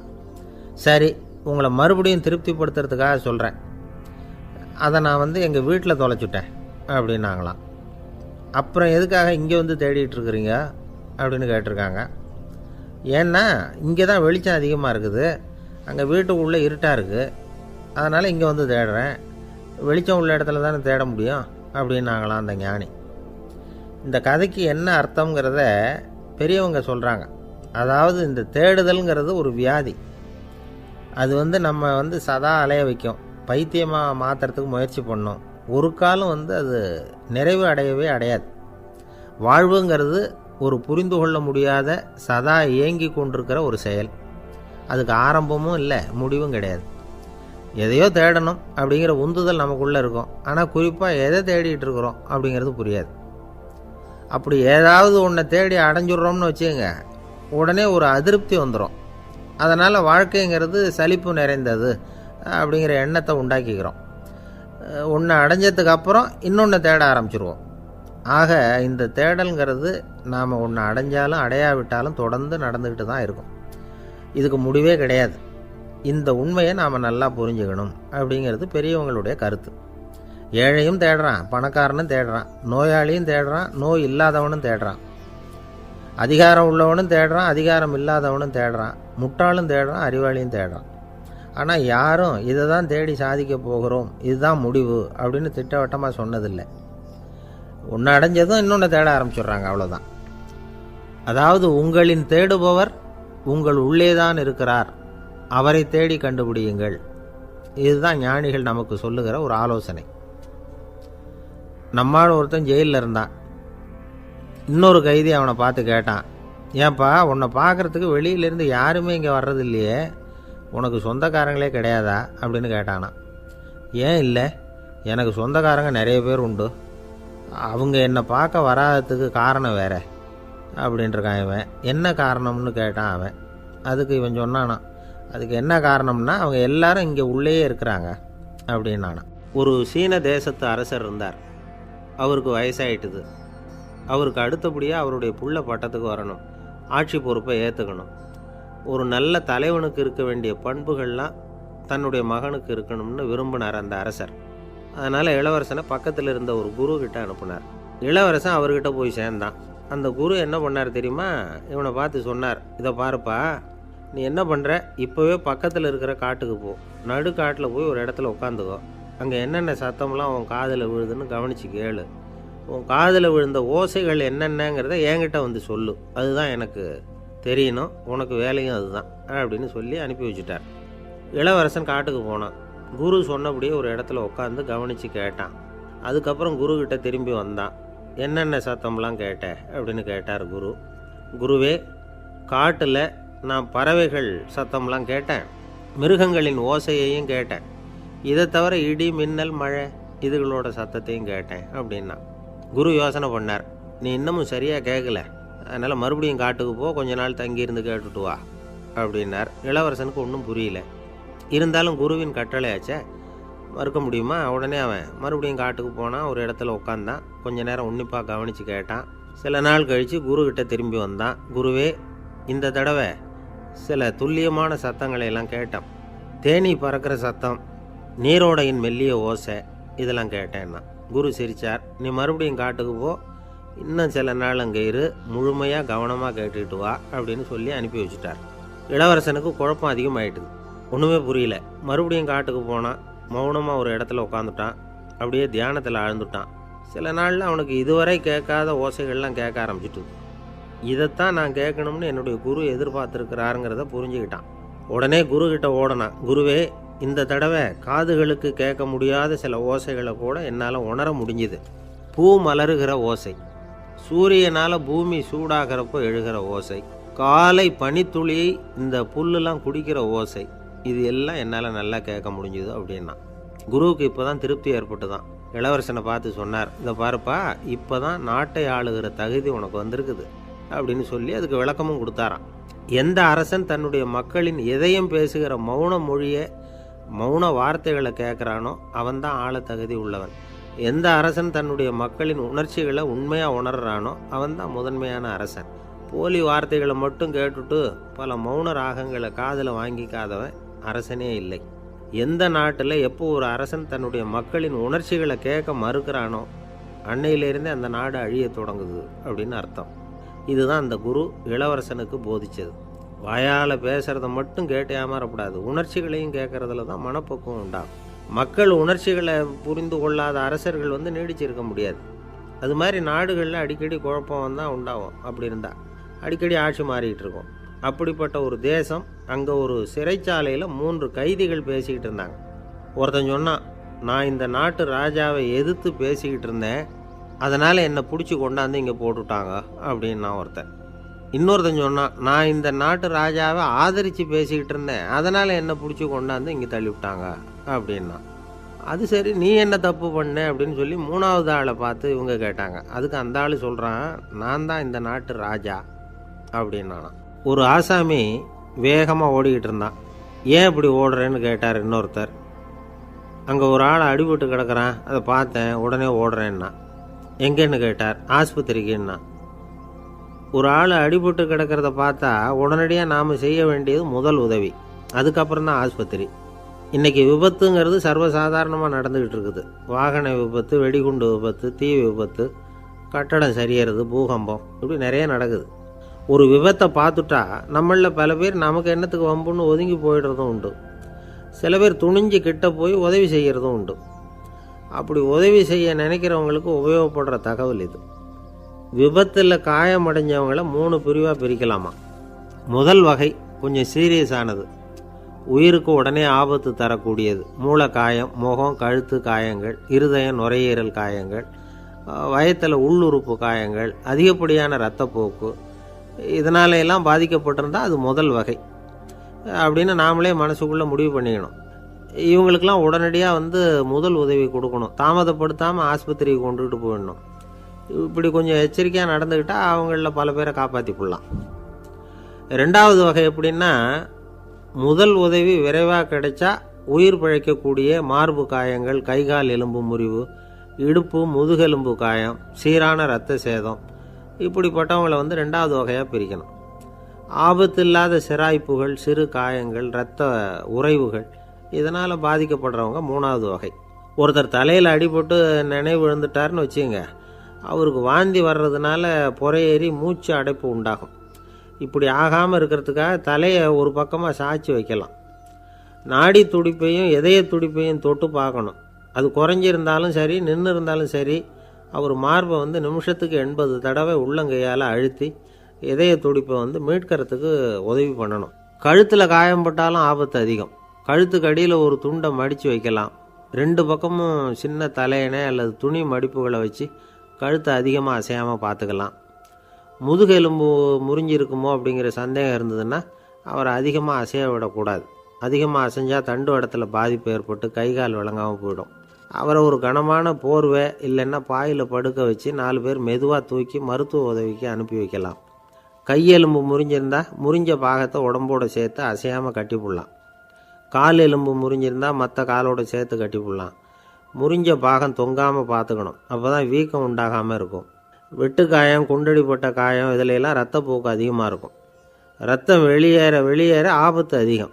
சுத்தமான துணியை பல மடிப்புகளை மடித்து காயத்தின் மேலே வச்சு அழுத்தமாக ஒரு 10 நிமிஷம் பிடிச்சிக்கணும். ரத்தம் நின்ன உடனே காயத்துக்கு கட்டு போடலாம். சில சமயம் காயம்பட்ட பாகத்தை உயரமாக தூக்கி பிடிச்சிக்கிட்டா தான் ரத்த கசிவு நிற்கும். இந்த விவரங்களையெல்லாம் கொஞ்சம் மனசில் வாங்கி வச்சுக்கிட்டோம்னா சமயத்தில் உதவும். ஏன்னா இந்த காலத்தில் விபத்து எந்த ரூபத்தில் எப்போ வரும்னு யூகிக்கவே முடியல. நண்பர் ஒருத்தர் சொன்னார், நேற்றுக்கு பாருங்கள் சார், என் கண்ணு முன்னாடியே ஒரு சின்ன விபத்து நடந்ததுன்னார். என்னன்னு விசாரித்தோம். ஒரு பஸ்ஸில் வந்துக்கிட்டு இருந்தேன். அந்த பஸ்ஸில் பின்பக்கம் படி ஓரமாக நின்றுக்கிட்டு இருந்த ஒருத்தர் ரோட்டில் விழுந்துட்டார். டிரைவர் அதை கவனிக்கலை, நிறுத்தாமல் அவர் பாட்டுக்கு போகிறாருன்னார். கண்டக்டர் உடனே விசில் கொடுத்து பஸ்ஸை நிறுத்த வேண்டியது தானே அப்படின்னோம். அதுதான் சார் முடியாமல் போச்சுன்னார் அவர். ஏன்னு கேட்டாங்க. தவறி கீழே விழுந்ததே அந்த கண்டக்டர் தான் சார் அப்படிங்கிறார். ஒரு நண்பர், அவர்கிட்ட பேசிக்கிட்டு இருந்தேன். மனித உறவுகள் பற்றி அவர் சொல்லிகிட்டு இருந்தார். அமெரிக்காவில் தந்தை மகன் உறவு எப்படி இருக்குது அப்படிங்கிறத விளக்கிறதுக்கு அவர் ஒரு கதையை சொன்னார். ஒரு அப்பா பகல் பூராவும் அலுவலகத்தில் வேலை, ஓடி ஆடி உழைச்சிக்கிட்டு களைச்சி போய் ராத்திரி 10 மணிக்கு மேலே வீடு திரும்பினான். வீட்டு வாசலில் அவரோட மகன் காத்துக்கிட்டு இருக்கிறான். இன்னமும் தூங்கலை. அப்பாவை வாசல்லையே தடுத்து நிறுத்தி, அப்பா உனக்கு சம்பளம் எவ்வளவு அப்படின்னு கேட்குறான். ஏற்கனவே ஆஃபீஸு பிரச்சனைகளால் அலுத்து போய் திரும்புகிற அப்பாவுக்கு கோவம் வந்துடுது. என்னடா இப்படிலாம் கேளுன்னு உங்கள் அம்மா உனக்கு சொல்லி கொடுத்தாளா அப்படின்னு சொல்லிவிட்டு உள்ளே போய் சட்டையை கட்டி மாட்டிவிட்டு குளிச்சுவிட்டு மறுபடியும் வெளியில் வந்து உடையை மாற்றுகிற சமயம் அப்போ மறுபடியும் மகன் உள்ளே வந்து நிற்கிறான் அவர் முன்னாடியே. அப்பா உனக்கு எவ்வளவு சம்பளங்கிறான் மறுபடியும். அப்பாவுக்கு எரிச்சல் அதிகமாகிட்டுது. மணிக்கு $20 போதுமா அப்படின்னார். அப்படின்னா எனக்கு ஒரு $10 தர முடியுமான்னா மகன். இதுக்கு தான் என் சம்பளம் எவ்வளவுன்னு கேட்டியா? 2ஆம் வகுப்பு படிக்கிற உனக்கு எதுக்குடா $10 அப்படின்னு கத்திவிட்டு தொலைக்காட்சி பெட்டியின் முன்னாடி போய் உட்காந்துக்கிட்டு ஏதோ நிகழ்ச்சியை பார்க்க ஆரம்பிச்சிட்டார். கொஞ்ச நேரம் கழித்து மறுபடியும் மகன் வந்து நிற்கிறான். அப்பா ப்ளீஸ் எனக்கு ஒரு $10 கொடுக்க முடியுமா? மகனுடைய கண்களில் கண்ணீர். என்னடா அவன் கண்ணீரை காட்டி காரியம் சாதிக்கலாம்னு பார்க்குறியா? ஒரு காசு கூட கொடுக்க மாட்டான் போ அப்படின்னு விரட்டி விட்டான். மகன் கண்ணீரை தொடச்சிக்கிட்டே கண்ணை தொடச்சிக்கிட்டு பேசாமல் போய் படுத்துக்கிட்டானான். கொஞ்ச நேரம் ஆச்சு. அப்பாவோட கோபம் கொஞ்சம் கொஞ்சமாக குறைஞ்சிது. பிள்ளைகிட்ட கோபமாக கத்துனது தப்பு தாங்கிறது புரிஞ்சுது அவனுக்கு. எழுந்திரிச்சு போனான், படுக்கை இறக்கி போனான். மகனை பார்த்தான். அவன் தலையணையை கட்டி பிடிச்சிக்கிட்டு அழுதுகிட்டு இருக்கிறான். அவனை மெல்ல நெருங்கி அவங்ககிட்ட எதமாக பேசுகிறதுக்கு ஆரம்பித்தானான். எதுக்குடா உனக்கு $10 பள்ளிக்கூடத்தில் கேட்டாங்களா அப்படின்னு கேட்டானான். மகன் சொல்லியிருக்கான், இல்லை டாடி, உனக்கு 1 மணி நேரம் சம்பளம் $20ன்னு சொன்னேன். நீ ஏற்கனவே எனக்கு கொடுத்த பாக்கெட் மணி $10 என்கிட்ட இருக்குது. இப்போ நீ இன்னொரு $10 கொடுத்தீங்கன்னா அதையும் சேர்த்து $20 ஆகிடும். அந்த $20 நான் உனக்கு கொடுத்துருவேன். அப்படி கொடுத்தா நீ என் கூட 1 மணி நேரம் செலவழிப்ப இல்லையா? அதுக்காக தான் $10 கேட்டேன் அப்படின்னு சொன்னானான். அந்த அப்பா கண்ணு கலங்கி போச்சான். ஆதரவோடு தன்னுடைய மகனை கட்டி பிடிச்சி அழ ஆரம்பிச்சிட்டாராம். இதுதான் நண்பர் சொன்ன கதை. அமெரிக்கா மட்டும் இல்லை, உலகம் பூராவும் இன்றைக்கி மனித உறவுகள் இப்படி தான் மாறிட்டுருக்கு. பெரியவர்கள் அறிவுரை என்ன தெரியுமா? உங்கள் குழந்தைகளிடமிருந்து குழந்தை பருவத்தை பிரித்து விடாதீர்கள் அப்படிங்கிறது தான். அதாவது இன்றைய குழந்தைகள் தங்கள் பிருந்தாவனத்தை இழந்து விடுகிறார்கள் அப்படிங்கிறது அவங்களுடைய கருத்து. இந்த நிலைக்கு நாம் காரணமாக இருந்துடக்கூடாது. குழந்தைகளோட விளையாடுவோம், குடும்பத்தோடு உறவாடுவோம் அப்படிங்கிறது தான் நம்முடைய நோக்கமாக இருக்கணும். இன்றைய உறவு முறைக்கு இன்னொரு உதாரணம் சொல்லுவாங்க. ஒருத்தர் வந்தாராம், அவர் பக்கத்தில் ஒரு சின்ன பையன். நாம் அவரை விசாரிக்கிறோம், யார் இந்த பையன் அப்படின்னா அவர் சொல்கிறார், இவன் எனக்கு தூரத்து உறவு அப்படின்னாராம். இந்த தூரத்து உறவுன்னா எப்படின்னு இருக்கான். இதுக்கு அவன் சொல்லியிருக்கிறான், இவன் எங்கள் அப்பாவுக்கு 8வது புள்ளை அப்படின்னானான். ஒரு ஊரில் ஒரு பெரிய ஞானி இருந்தார். அவர் படுக்கையில் இருந்தார். இன்னும் கொஞ்சம் நேரம்தான் அவர் இந்த உலகத்தில் இருக்க போகிறார். அவரை சுற்றி ஏகப்பட்ட கூட்டம். ஏற்கனவே அவருடைய உபதேசங்களை கேட்டவங்க பல பேர் அவரை சுற்றி நிற்கிறாங்க. அந்த ஞானி மெதுவாக கண்ணை திறந்து பார்க்குறார். எல்லாரும் அவருடைய கடைசி வார்த்தையை கேட்கறதுக்காக அவளோட காத்துக்கிட்டு இருக்கிறாங்க. அந்த ஞானி மெதுவாக பேச ஆரம்பித்தார். நான் என்னுடைய வாழ்நாள் பூராவும் உங்களுக்கு நிறைய போதனைகள் சொல்லிக்கிட்டு இருக்கிறேன். பேரானந்தம், மகிழ்ச்சி, தியானத்தன்மை, இதை பற்றியெல்லாம் சொல்லியிருக்கிறேன். இப்போ நான் வேறு ஒரு கரைக்கு போய்கிட்டுருக்கிறேன். நான் இனிமேல் இந்த கரையில் இருக்க மாட்டேன். நீங்கள் நான் சொன்னதையெல்லாம் கேட்டீங்க, ஆனால் எதையும் நீங்கள் நடைமுறைப்படுத்தி பார்க்கல. எல்லாம் கேட்டதோடு சரி, அதோடு விட்டுவிட்டீங்க. அப்புறம் அதை தள்ளி போட்டுக்கிட்டே வந்துட்டீங்க. மேலும் அதை தள்ளி போடுறதுல எந்த பிரயோஜனமும் கிடையாது. இப்போ நான் போய்கிட்டு இருக்கிறேன். உங்களில் யாராவது என்னோட வர்றதுக்கு தயாரா அப்படின்னு கேட்டார். அவ்வளவுதான். யாரும் வாயை திறக்கலை. ஒரே மௌனம், சத்தமே இல்லை. ஒருத்தர் பார்த்துக்கிட்டே நிற்கிறாங்க. அந்த கூட்டத்தில் ஒரு ஆள் அந்த ஞானி கூடவே 40 வருஷத்துக்கு மேலே இருந்திருக்கிறான். அவனும் வாயை திறக்காமல் இன்னொருத்தன் முகத்தை பார்த்துக்கிட்டே நிற்கிறான். இந்த சமயத்தில் பின்னாடி நின்றுக்கிட்டு இருந்த ஒருத்தன் கையை தூக்கினான். ஞானி அவனை பார்த்தார். சரி, ஒருத்தனுக்காவது நம்மோட வர்றதுக்கு தைரியம் இருக்குது அப்படின்னு நினச்சார். ஆனால் அந்த ஆள் என்ன சொன்னான் தெரியுமா? ஐயா, நீங்கள் கேட்குறப்போ நான் உடனே எழுந்திருக்கல, கையை மட்டும்தான் தூக்கினேன். என்ன காரணம்னா, நான் எப்படி அடுத்த கரைக்கு சேர்றதுங்கிறது தெரிஞ்சுக்கிறதுக்காகத்தான். அந்த விவரத்தை மட்டும் இப்போ உங்ககிட்ட இருந்து நான் தெரிஞ்சுக்க ஆசைப்பட்றேன். ஏன்னா இப்போ நான் உங்கள் கூட வர்றதுக்கு தயாராக இல்லை. எவ்வளவோ காரியங்களை நான் இன்னும் இங்கே முடிக்க வேண்டி இருக்குது.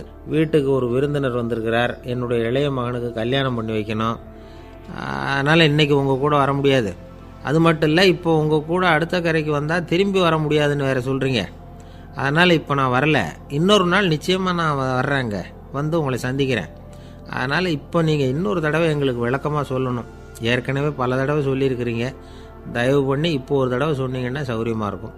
அந்த அடுத்த கரையை அடையிறது எப்படி, இப்போ ஒரு தடவை அதை விளக்கமாக சொல்லிட்டிங்கன்னா நல்லா ஞாபகப்படுத்திக்குவேன். அது சரியான சமயம் வர்றப்போ இது எனக்கு உதவியாக இருக்கும் அப்படின்னு நானும். ஆனால் உண்மை என்ன தெரியுமா, அந்த சரியான சமயம் வரவே இல்லை அப்படிங்கிறது தான் உண்மை. இப்படி அந்த கதை முடியும். இந்த கதை அந்த ஒரு ஆளுக்கு மட்டும் இல்லை, கிட்டத்தட்ட எல்லாருக்குமே அது பொருந்தும் அப்படிங்கிறாங்க விவரம் தெரிஞ்சவங்க. எல்லாருமே அந்த சரியான தருணத்துக்காகத்தான் காத்துக்கிட்டு இருக்கிறாங்களாம். அதுக்காக ஜோசியம் பார்க்குறாங்க, கைரேகை பார்க்குறாங்க, நாளைக்கு என்ன நடக்குங்கிற ஆவலில் எல்லாரும் காத்துக்கிட்டு இருக்கிறாங்க. ஆனால் அந்த ஒரு நாள் ஒருபோதும் வரப்போகிறதில்ல. நீங்கள் தள்ளி போடுறதுக்காக பல அர்த்தமில்லாத காரணங்களை தேடுறீங்க அப்படிங்கிறார் ஒரு ஞானி. காத்திருக்கிறதுலேயே நம்ம காலம் ஓடி போயிடுது. ஏன்னா இன்றைக்கி நாம் சிந்திக்கிறது நாளைக்கு நாம் சிந்திக்கிறது இல்லை. ஒவ்வொரு நாளும் ஒவ்வொரு மாதிரி போயிடுது. நாளைக்கு மறுநாளை பற்றியே சிந்திக்கிறோம். இப்படியே அது பாட்டுக்கு போயிடும். கரையை தொட்டு பார்க்குறது எப்போ, இதுதான் கேள்வி.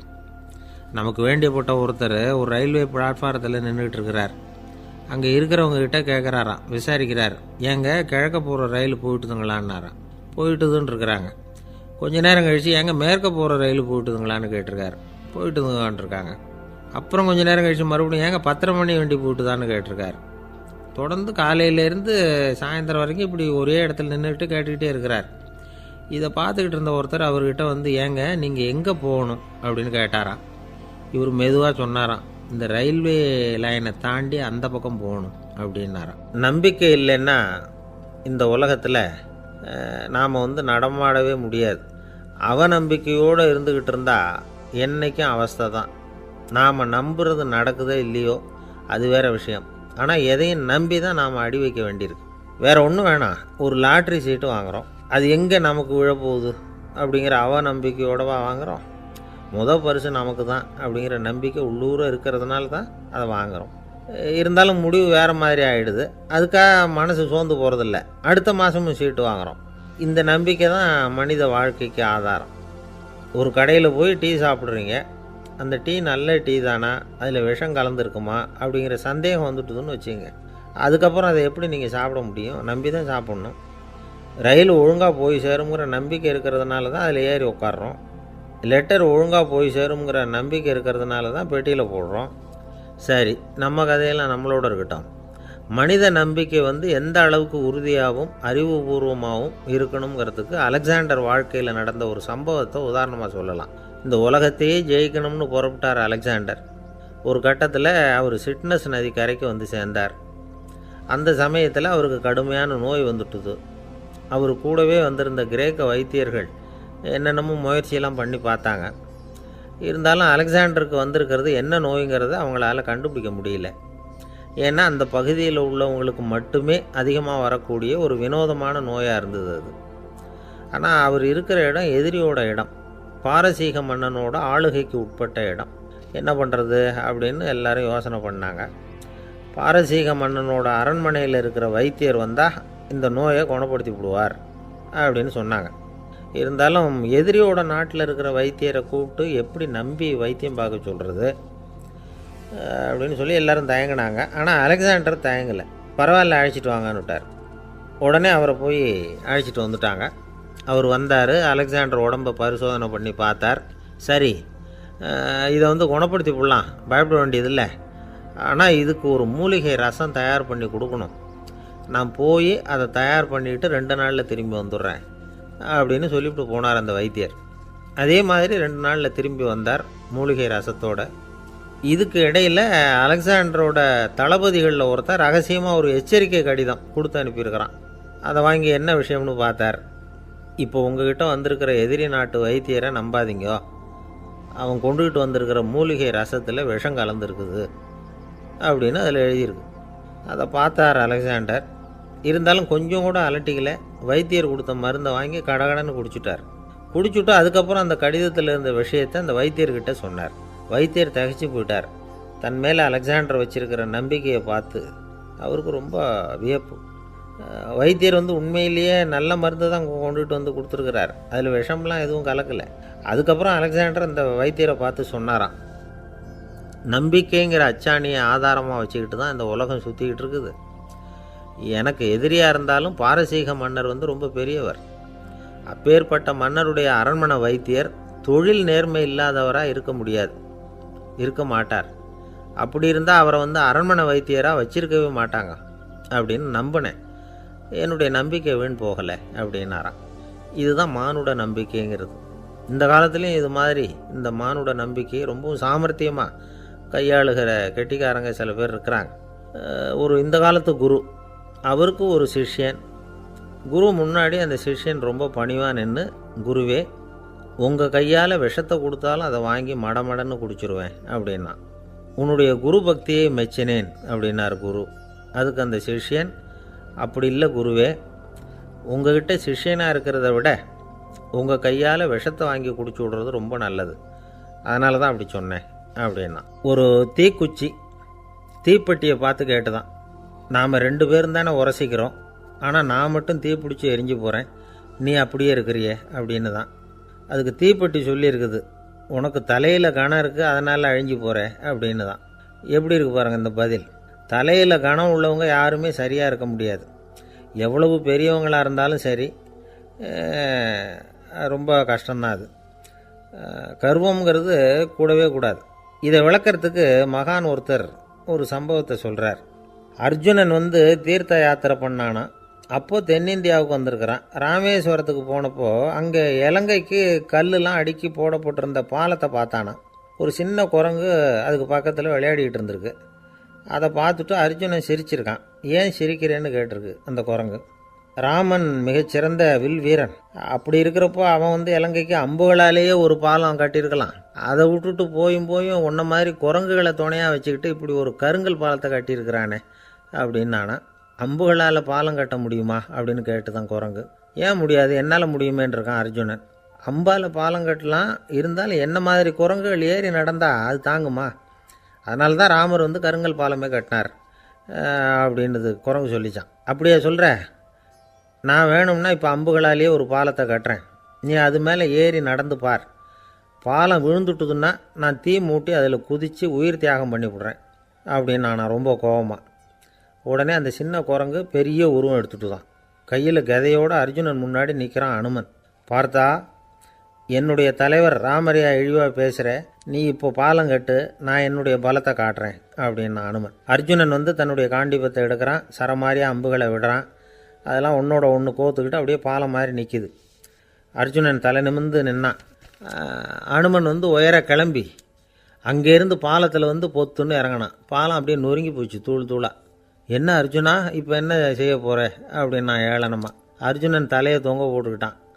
சொன்னபடி தீ மூட்டி அதில் குதிக்கிறதுக்காக 3 தடவை சுற்றி வந்தான். அப்போது கிருஷ்ணர் அங்கே வந்தார். என்ன அர்ஜுனா, என்ன நடக்குது, என்ன இது அப்படின்னு ஒன்றும் தெரியாத மாதிரி கேட்டார். அர்ஜுனன் வாயை திறக்கிறதுக்கு முன்னாடி அனுமன் வாயை திறந்தான், நடந்ததை சொன்னான். அர்ஜுனன் சவால் விட்டபடி உயிர் திறந்தே ஆகணும்னா அனுமன். கிருஷ்ணர் யோசனை பண்ணார். நல்லது, இந்த சவால் விட்டதுக்கும் நடந்ததுக்கும் யார் சாட்சி? பெரியவர் ஒருத்தரை சாட்சியாக வச்சுக்கிட்டல்லவா நீங்கள் இந்த போட்டியை நடத்தியிருக்கணும் அப்படின்னார். அதனால் என்ன, இப்போ மறுபடியும் அந்த போட்டியை நடத்திவிட்டா போச்சு, என்னால் அந்த அம்பு பாலத்தை நொறுக்க முடியாதா அப்படின்னு அனுமன். சரி, இப்போ மறுபடியும் அது நடக்கட்டும்னார் கிருஷ்ணர். அர்ஜுனன் அம்பு பாலம் அமைச்சான். அனுமன் ஏறி குதிச்சான். பாலம் அசைஞ்சு கொடுக்கவே இல்லை, அவ்வளோ உறுதியாக இருக்குது. இப்போ அனுமன் தலையை குனிஞ்சிக்கிட்டான். அர்ஜுனன் நன்றியோடு நிமிர்ந்து பார்த்தான். கிருஷ்ணருடைய தோள்கள்லேயும் முதுகள்லேயும் ரத்தம். என்ன சுவாமி, என்ன நடந்ததுன்னு நான் பதறி போய், உன் அம்பு பாலத்தை நான் தான் முட்டு கொடுத்து தாங்கிக்கிட்டு இருந்தேன். அனுமன் குதித்தப்போ என் மேலே ஏற்பட்ட காயங்கள் இவை. பின்ன உன்னுடைய அம்பு பலத்தினாலேயா பாலம் நின்றுதுன்னு நினைக்கிற அப்படின்னாரான். முதல்ல அர்ஜுனன் அப்புறம் அனுமன் 2 பேருக்குமே கர்வ பங்கம் ஆகிட்டு தான். அதாவது அவங்கக்கிட்ட இருந்த கர்வம் போயிட்டுது. யாராக இருந்தாலும் கர்வம் கூடாதுங்கிறத இதிலேருந்து நாம் புரிஞ்சுக்கணும். இந்த காலத்தில் நாமெல்லாம் எந்த விஷயத்துக்கெல்லாம் கர்வப்பட்டுக்கிட்டு இருக்கோம் தெரியுமா? 2 பெண்கள் தங்களுடைய கணவன்மார்களை பற்றி ரொம்ப பெருமையாக பேசிக்கிட்டாங்களாம். அதில் ஒரு அம்மா சொல்லியிருக்கு, என் வீட்டுக்காரர்கிட்ட எந்த சப்ஜெக்ட் கொடுத்தாலும் சரி அந்த விஷயத்தை பற்றி அழகாக 1 மணி நேரம் பேசுவார் அப்படின்னாங்களாம். உடனே இன்னொரு அம்மா, அது என்ன பிரமாதம், என் வீட்டுக்காரருக்கு சப்ஜெக்டே தேவையில்லை, விஷயமே இல்லாமல் நாள் பூரா பேசிக்கிட்டு இருப்பார் அப்படின்னாங்களாம். ஒரு காடு, நல்ல மரம்லாம் செழிச்சு இருந்தது. அப்படிப்பட்ட காட்டில் ஒரு சாது இருந்தார். அவர் எப்படின்னா எப்போவும் ஒரு மரத்தடியில் உட்காந்துருப்பார். ஏன்னா அவருடைய இருப்பிடமே அதுதான். அவர் என்ன பண்ணுவார், 3 கல் வச்சுருந்தார். செங்கல் மாதிரி இருக்கும், ஆனால் அதை விட கொஞ்சம் பெருசாக இருக்கும். எதுக்கு அந்த 3 கல்லுன்னா அதுதான் அவருடைய படுக்கை. அதாவது தூங்குறப்ப ஒரு கல்லை தலைக்கு கீழே வச்சுக்குவார், இன்னொரு கல்லை இடுப்புக்கு கீழே வச்சுக்குவார், இன்னொரு கல்லை காலுக்கு கீழே வச்சுக்குவார். உடம்பை வந்து அப்படியே ஒரு தகட்டால் மூடிக்குவார், அப்படியே தூங்கி போடுவார். மழை பெய்யுதுன்னு வச்சுங்க, அவர் உடம்பு வந்து 3 கல் மேலே இருக்குதா, அதனால் தண்ணி வந்து அடியில் ஓடி போடும், உடம்பு நனையாது. மேலே தகடு இருக்கிறதுனால மழையும் உடம்புல படாது. அவர் தூக்கமும் கெடாது, நிம்மதியாக தூங்குவார். பகலில் அந்த 3 கல்லையும் ஒரு சேர ஒரு அடுப்பு மாதிரி வச்சு அது மேலே உட்காந்துக்குவார். அதனால் பாம்பு பூச்சி எதுவும் அவரை வந்து தொந்தரவு பண்ணுறதில்ல, அது பாட்டுக்கு நகர்ந்து போயிடும். அவர் பாட்டுக்கு நிம்மதியாக இருப்பார். யாராவது எதையாவது கொண்டுகிட்டு வந்து கொடுத்தா அதை வாங்கி சாப்பிடுவார், அவ்வளவுதான். ஒரு நாள் அந்த நாட்டு அரசன் காட்டுக்கு வேட்டையாட வந்தான். அந்த வழியாக வந்தப்போ இந்த சாது படுத்துருக்கிறத பார்த்தான், பரிதாபப்பட்டான். ஐயோ பாவம், இவர் இப்படி இந்த கல் மேலே உடம்பை வச்சுக்கிட்டு தூங்குறாரு, என்ன பாடுபடுவார், இவரை நாம் வந்து அரண்மனைக்கு அழைச்சிட்டு போய் சுகமாக நிம்மதியாக இருக்கிறதுக்கு வழி செஞ்சு கொடுப்போம், அது ரொம்ப நல்லாயிருக்கும் அப்படின்னு நினச்சான். அப்படி நினச்சிக்கிட்டே அரண்மனைக்கு வந்துட்டான். அதுக்கப்புறம் ஒரு பல்லக்கையும் 2 சேவகர்களையும் காட்டுக்கு அனுப்பி அந்த சாதுவை மெதுவாக இங்கே அழைச்சிட்டு வந்துடுங்க அப்படின்னு சொல்லி அனுப்பி வச்சான். இவங்க போய் அவர்கிட்ட விவரத்தை சொன்னாங்க. எனக்கு என்னத்துக்கு அரண்மனை வாசம் அப்படின்னார். இருந்தாலும் மன்னர் உத்தரவு, நீங்கள் அவசியம் வரணும் அப்படின்னாங்க இவங்க. சரின்னு சொல்லிவிட்டு வேறு வழி இல்லாமல் புறப்பட்டார். புறப்படும் பொழுது என்ன பண்ணார்னா, மறக்காமல் அந்த 3 கல் ஒரு தகடு அதையும் எடுத்து பல்லக்கில் வச்சுக்கிட்டார். என்னத்துக்கு இதையெல்லாம் எடுத்து வைக்கிறாரு அப்படின்னு சொல்லி அவங்க யோசனை பண்ணாங்க. இருந்தாலும் அதை பற்றி ஒன்றும் கேட்கல. பேசாமல் அவரை அழைச்சிட்டு போய் அரண்மனையில் விட்டுட்டாங்க. அரசன் ஓடி வந்தான், வரவேற்றான், அறுசுவை உணவு படைத்தான்.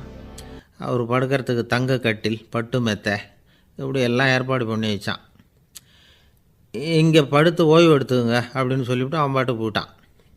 மறுநாள் காலையில் வந்து பார்க்குறான், சாது படுத்துருக்கிறார். எப்படி தெரியுமா, அந்த பட்டு மெத்தை மேலே 3 கல்லையும் வச்சு வழக்கம் போலவே அது மேலே படுத்துருக்கிறார். அதுக்கு மேலே தகடு. அரசன் பார்த்துட்டு அதிர்ச்சி ஆகிட்டான். என்ன சுவாமி இப்படி அப்படின்னா, சாது சொன்னார், எனக்கு வந்து தேவையும் இல்லை குறையும் இல்லை, எல்லா இடத்துலையும் எனக்கு ஒரே மகிழ்ச்சி தான் அப்படின்னார். மகிழ்ச்சிங்கிறது தங்க கட்டிலேயோ பட்டு மெத்தையிலேயோ இல்லை, அது வந்து மனசில் இருக்கிற ஒரு விஷயம். உண்மையான மகிழ்ச்சிக்கு வழி வந்து மனப்பக்குவம் அப்படிங்கிறது அந்த அரசனுக்கு புரிஞ்சுதான். இந்த காலத்தில் ஒரு சாமியார், அவரை தேடி ஒரு சீடன் வந்தான். என்னாச்சு தெரியுமா, சுவாமி எனக்கு நிம்மதி வேணும், அதுக்கு என்ன வழின்னு கேட்டான். சாமியார் நிமிர்ந்து பார்த்தார். அப்புறம் சொன்னார், நீ ஏகப்பட்ட பேர்கிட்ட கடன் வாங்கியிருக்கிற, அதையெல்லாம் திருப்பி கொடுத்தா தான் உனக்கு நிம்மதி கிடைக்கும்னார். இவனுக்கு ஆச்சரியம். அது எப்படி சாமி அவ்வளவு கரெக்டாக நான் கடன் வாங்கினதை கண்டுபிடிச்சிங்க அப்படின்னா, உனக்கு கடன் கொடுத்து சாமியாராக போனதே நான் தான்ப்பா, அதனால தான் இந்த கதிக்கு வந்தேன். என்கிட்டயே வந்து நிம்மதிக்கு வழி கேட்குறிய, அதுதான்டா வேதனை அப்படின்னாராம் அவர். ஒரு குரு, இளம் சீடர்கள் எதிரில் உட்காந்துருக்கிறாங்க. குரு பாடம் நடத்திக்கிட்டு இருக்கிறார். சீடர்களுக்கு ஒரு ஆசை, அதாவது ஒரு முக்கியமான மந்திரத்தை நம்ம குருநாதர்கிட்ட இருந்து கற்றுக்கணும் அப்படிங்கிறது அவங்க ஆசை.